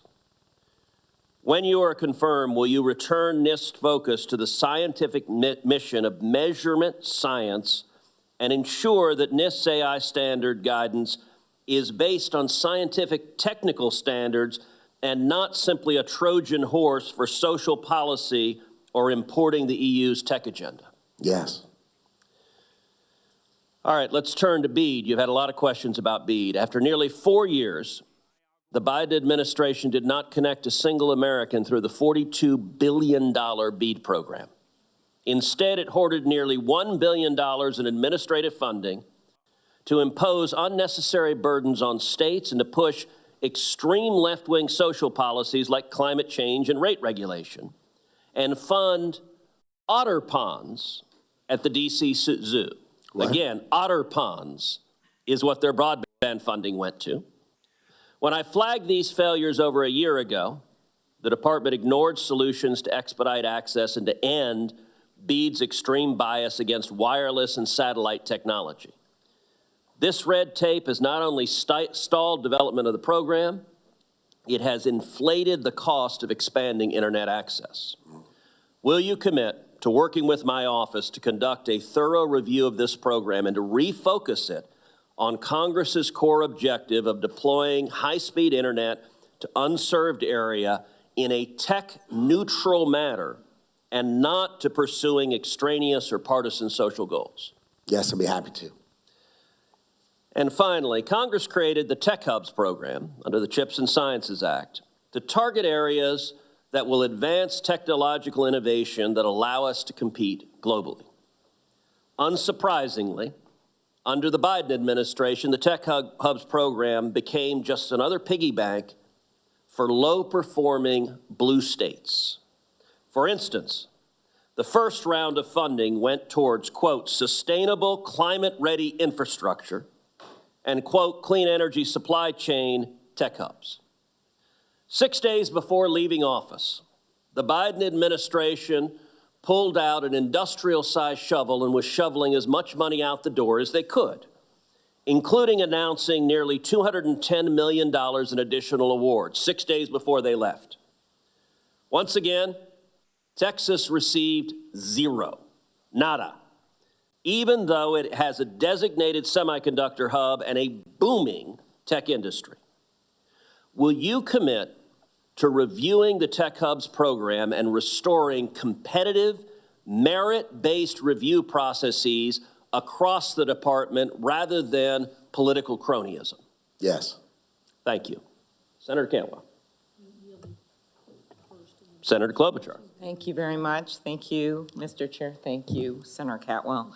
While we were sitting here, actually, it appears that Mr. Vaith, the unknown bureaucrat to me in the Office of Management and Budget, has withdrawn the memo, the two-page memo for the freeze. So that will hopefully open up ability for you, if you are confirmed, to distribute this funding. I do want to just follow up in a different way on the questions that Senator Lujan was asking, if a court finds that the president or someone does something illegal, will you respect that court's order? Of course. Okay, thank you. So when we were in office, I had sort of deferred to Senator Cantwell on some of the conflicts issues, and I appreciated some of them that she raised. But since that time, I'm particularly interested in Scandinavia because of my state. We have a lot of connections there, and going way back to Walter Mondale, and we've had ambassadors to Scandinavia, and I've actually personally been to Greenland. So maybe more than some of the other senators, I've been very much interested for a number of years in former and now current President Trump's focus on Greenland. And I know that Cantor Fitzgerald had an interest, a major interest, would that be a fair way to say it, in Coleman? No? No, I mean, I'm just reading this in the New York Times, sorry. so maybe they're wrong. I know you have divested, okay? I start with that. But so explain to me the Cantor Fitzgerald Greenland connection. Well, I think Cantor Fitzgerald took a mining company public, and in lieu of its fees, it took some shares. But minor, teeny, from the view of Cantor Fitzgerald writ large, would be the way to think about it. I think I was informed that, meanwhile, I didn't know we had it until yesterday, by the way, when, so I didn't know, but I was informed that it was just in lieu of fees, they took some shares. And it's going to, and now you've divested yourself, but your family has an interest in it, which I assume is okay under the ethics laws, not in the assets. Like, what's happened? What's that transfer? Well, the right answer is I plan to divest upon my confirmation, and I will have sold everything, and I will have no business assets and no business interest, and I will have no conflict as agreed with the Office of Government Ethics. Okay, so, but one thing, so that's that scene. But then we have the fact that the president has been pressuring Denmark to sell Greenland to the U.S. That's correct, right? I think he has had such conversations. I think that's right. And the prime minister, I just see them as such a key ally, the Scandinavian countries, but for many reasons. But the prime minister said, no, Greenland's not for sale, right? I didn't speak to the prime minister. Okay, and have you discussed mining in Greenland with the president? Absolutely not. Okay, and would you see that the interests of, for whatever interest Cantor Fitzgerald has in mining or other companies have, that if America bought Greenland or somehow obtained Greenland, that would be more favorable to those terms of the mining? I doubt it, but I wouldn't have the foggiest idea. It would be irrelevant. It has to be irrelevant. Okay, well, I think it is relevant when No, you're president trying to expand into another country. That's not what I said. Of our allies and trying to pressure them. I think it is relevant to our commerce, to our national security and the like. Well, I'm sorry, that's not what I meant. I meant the economics of it are irrelevant to Cantor. I wasn't talking at all about this. Right. Sorry, I didn't mean that even the slightest. Okay, I'll follow up on some of this in writing. The just last two questions, Senator Moran raised travel and tourism. He and I lead that caucus together. As Senator Blunt and I work to create this brand USA, which allows our American companies, it's paid for not by government money, it's paid for by private money, leveraged hotels and the like, leveraged with visa fees that foreign visitors pay when they come, and we've used that to promote our nation as a whole for tourism. We've seen some really positive results because before that maybe Vegas or New York City would do it, but not the rest of the country.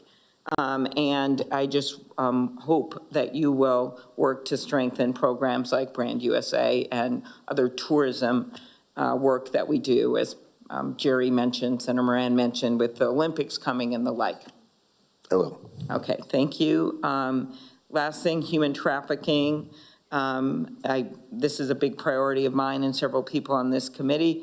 Under the last administration, the Department of Commerce collaborated with other federal agencies, community partners, advocates, and individuals to raise awareness. If confirmed, what will you do to fight human trafficking in our supply chains and economy?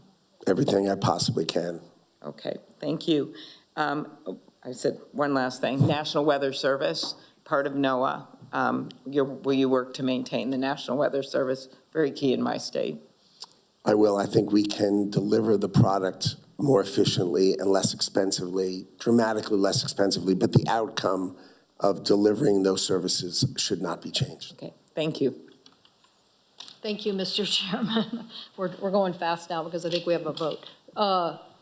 Mr. Lutnick, I just want to clarify a couple of things that have come through the dais here as members have asked questions. And as Senator Klobuchar just said, the OMB memo that has raised such hackles and is confronting you and many of the other nominees has now been withdrawn. So that's good news. But in these conversations, one thing you said, and this is making a point, it's not about the specificity, because I'm not sure when you're in these situations, you never know what the heck you say. In the context, you said you wanted to bring drone manufacturing back to the United States.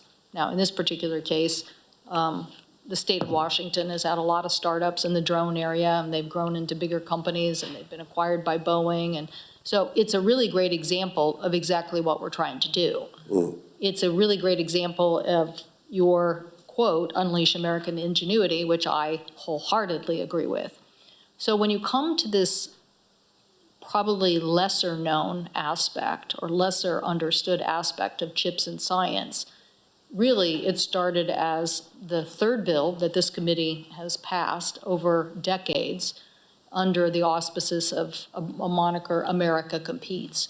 And so the concept is, what do we need to do? And as a technology age and an R&D age where universities were publishing and everybody was reading our publishings, we weren't patenting enough and we weren't translating science fast enough for America competitiveness. And so the other aspect of chips and science is tech hubs, as my colleagues have brought up. So several people have brought these up. And so we just want to get clarity on your opinion about that kind of activity. Forget for a second the individual ones. I could make a very big case for why in aerospace, one of our largest exports, if we don't climb the next hill on materials science and win that race, it's going to be very bad for the United States. So you do want to test bed large-scale R&D that doesn't get done by, the private sector, because it can't. It just can't. It can't scale at that level. So when you talked about the efforts of semiconductors, you said, yes, I support getting the money out the door.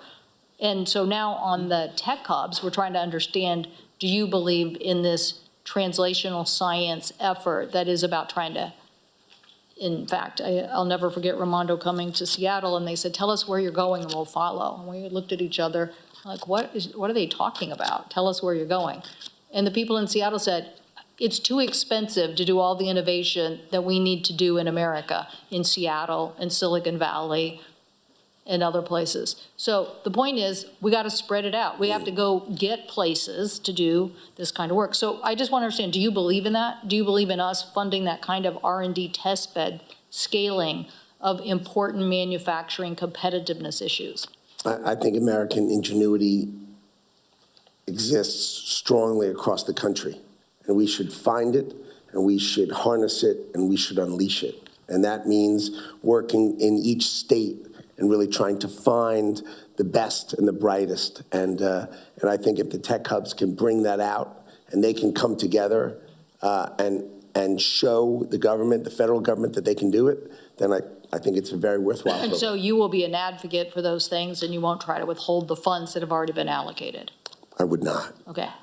My colleague asked about the AI Safety Institute. Will you work with myself and Senator Young and Senator Cruz on an AI Safety Institute that we can get over the goal line that people feel good about?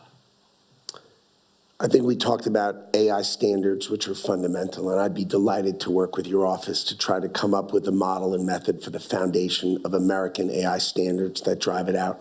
And I think that's why I think it's standards, not safety. They may end up with the exact same concept, but I'm a proponent of standards. Yeah, well, you'll have a big standards job in the fact that you have NIST.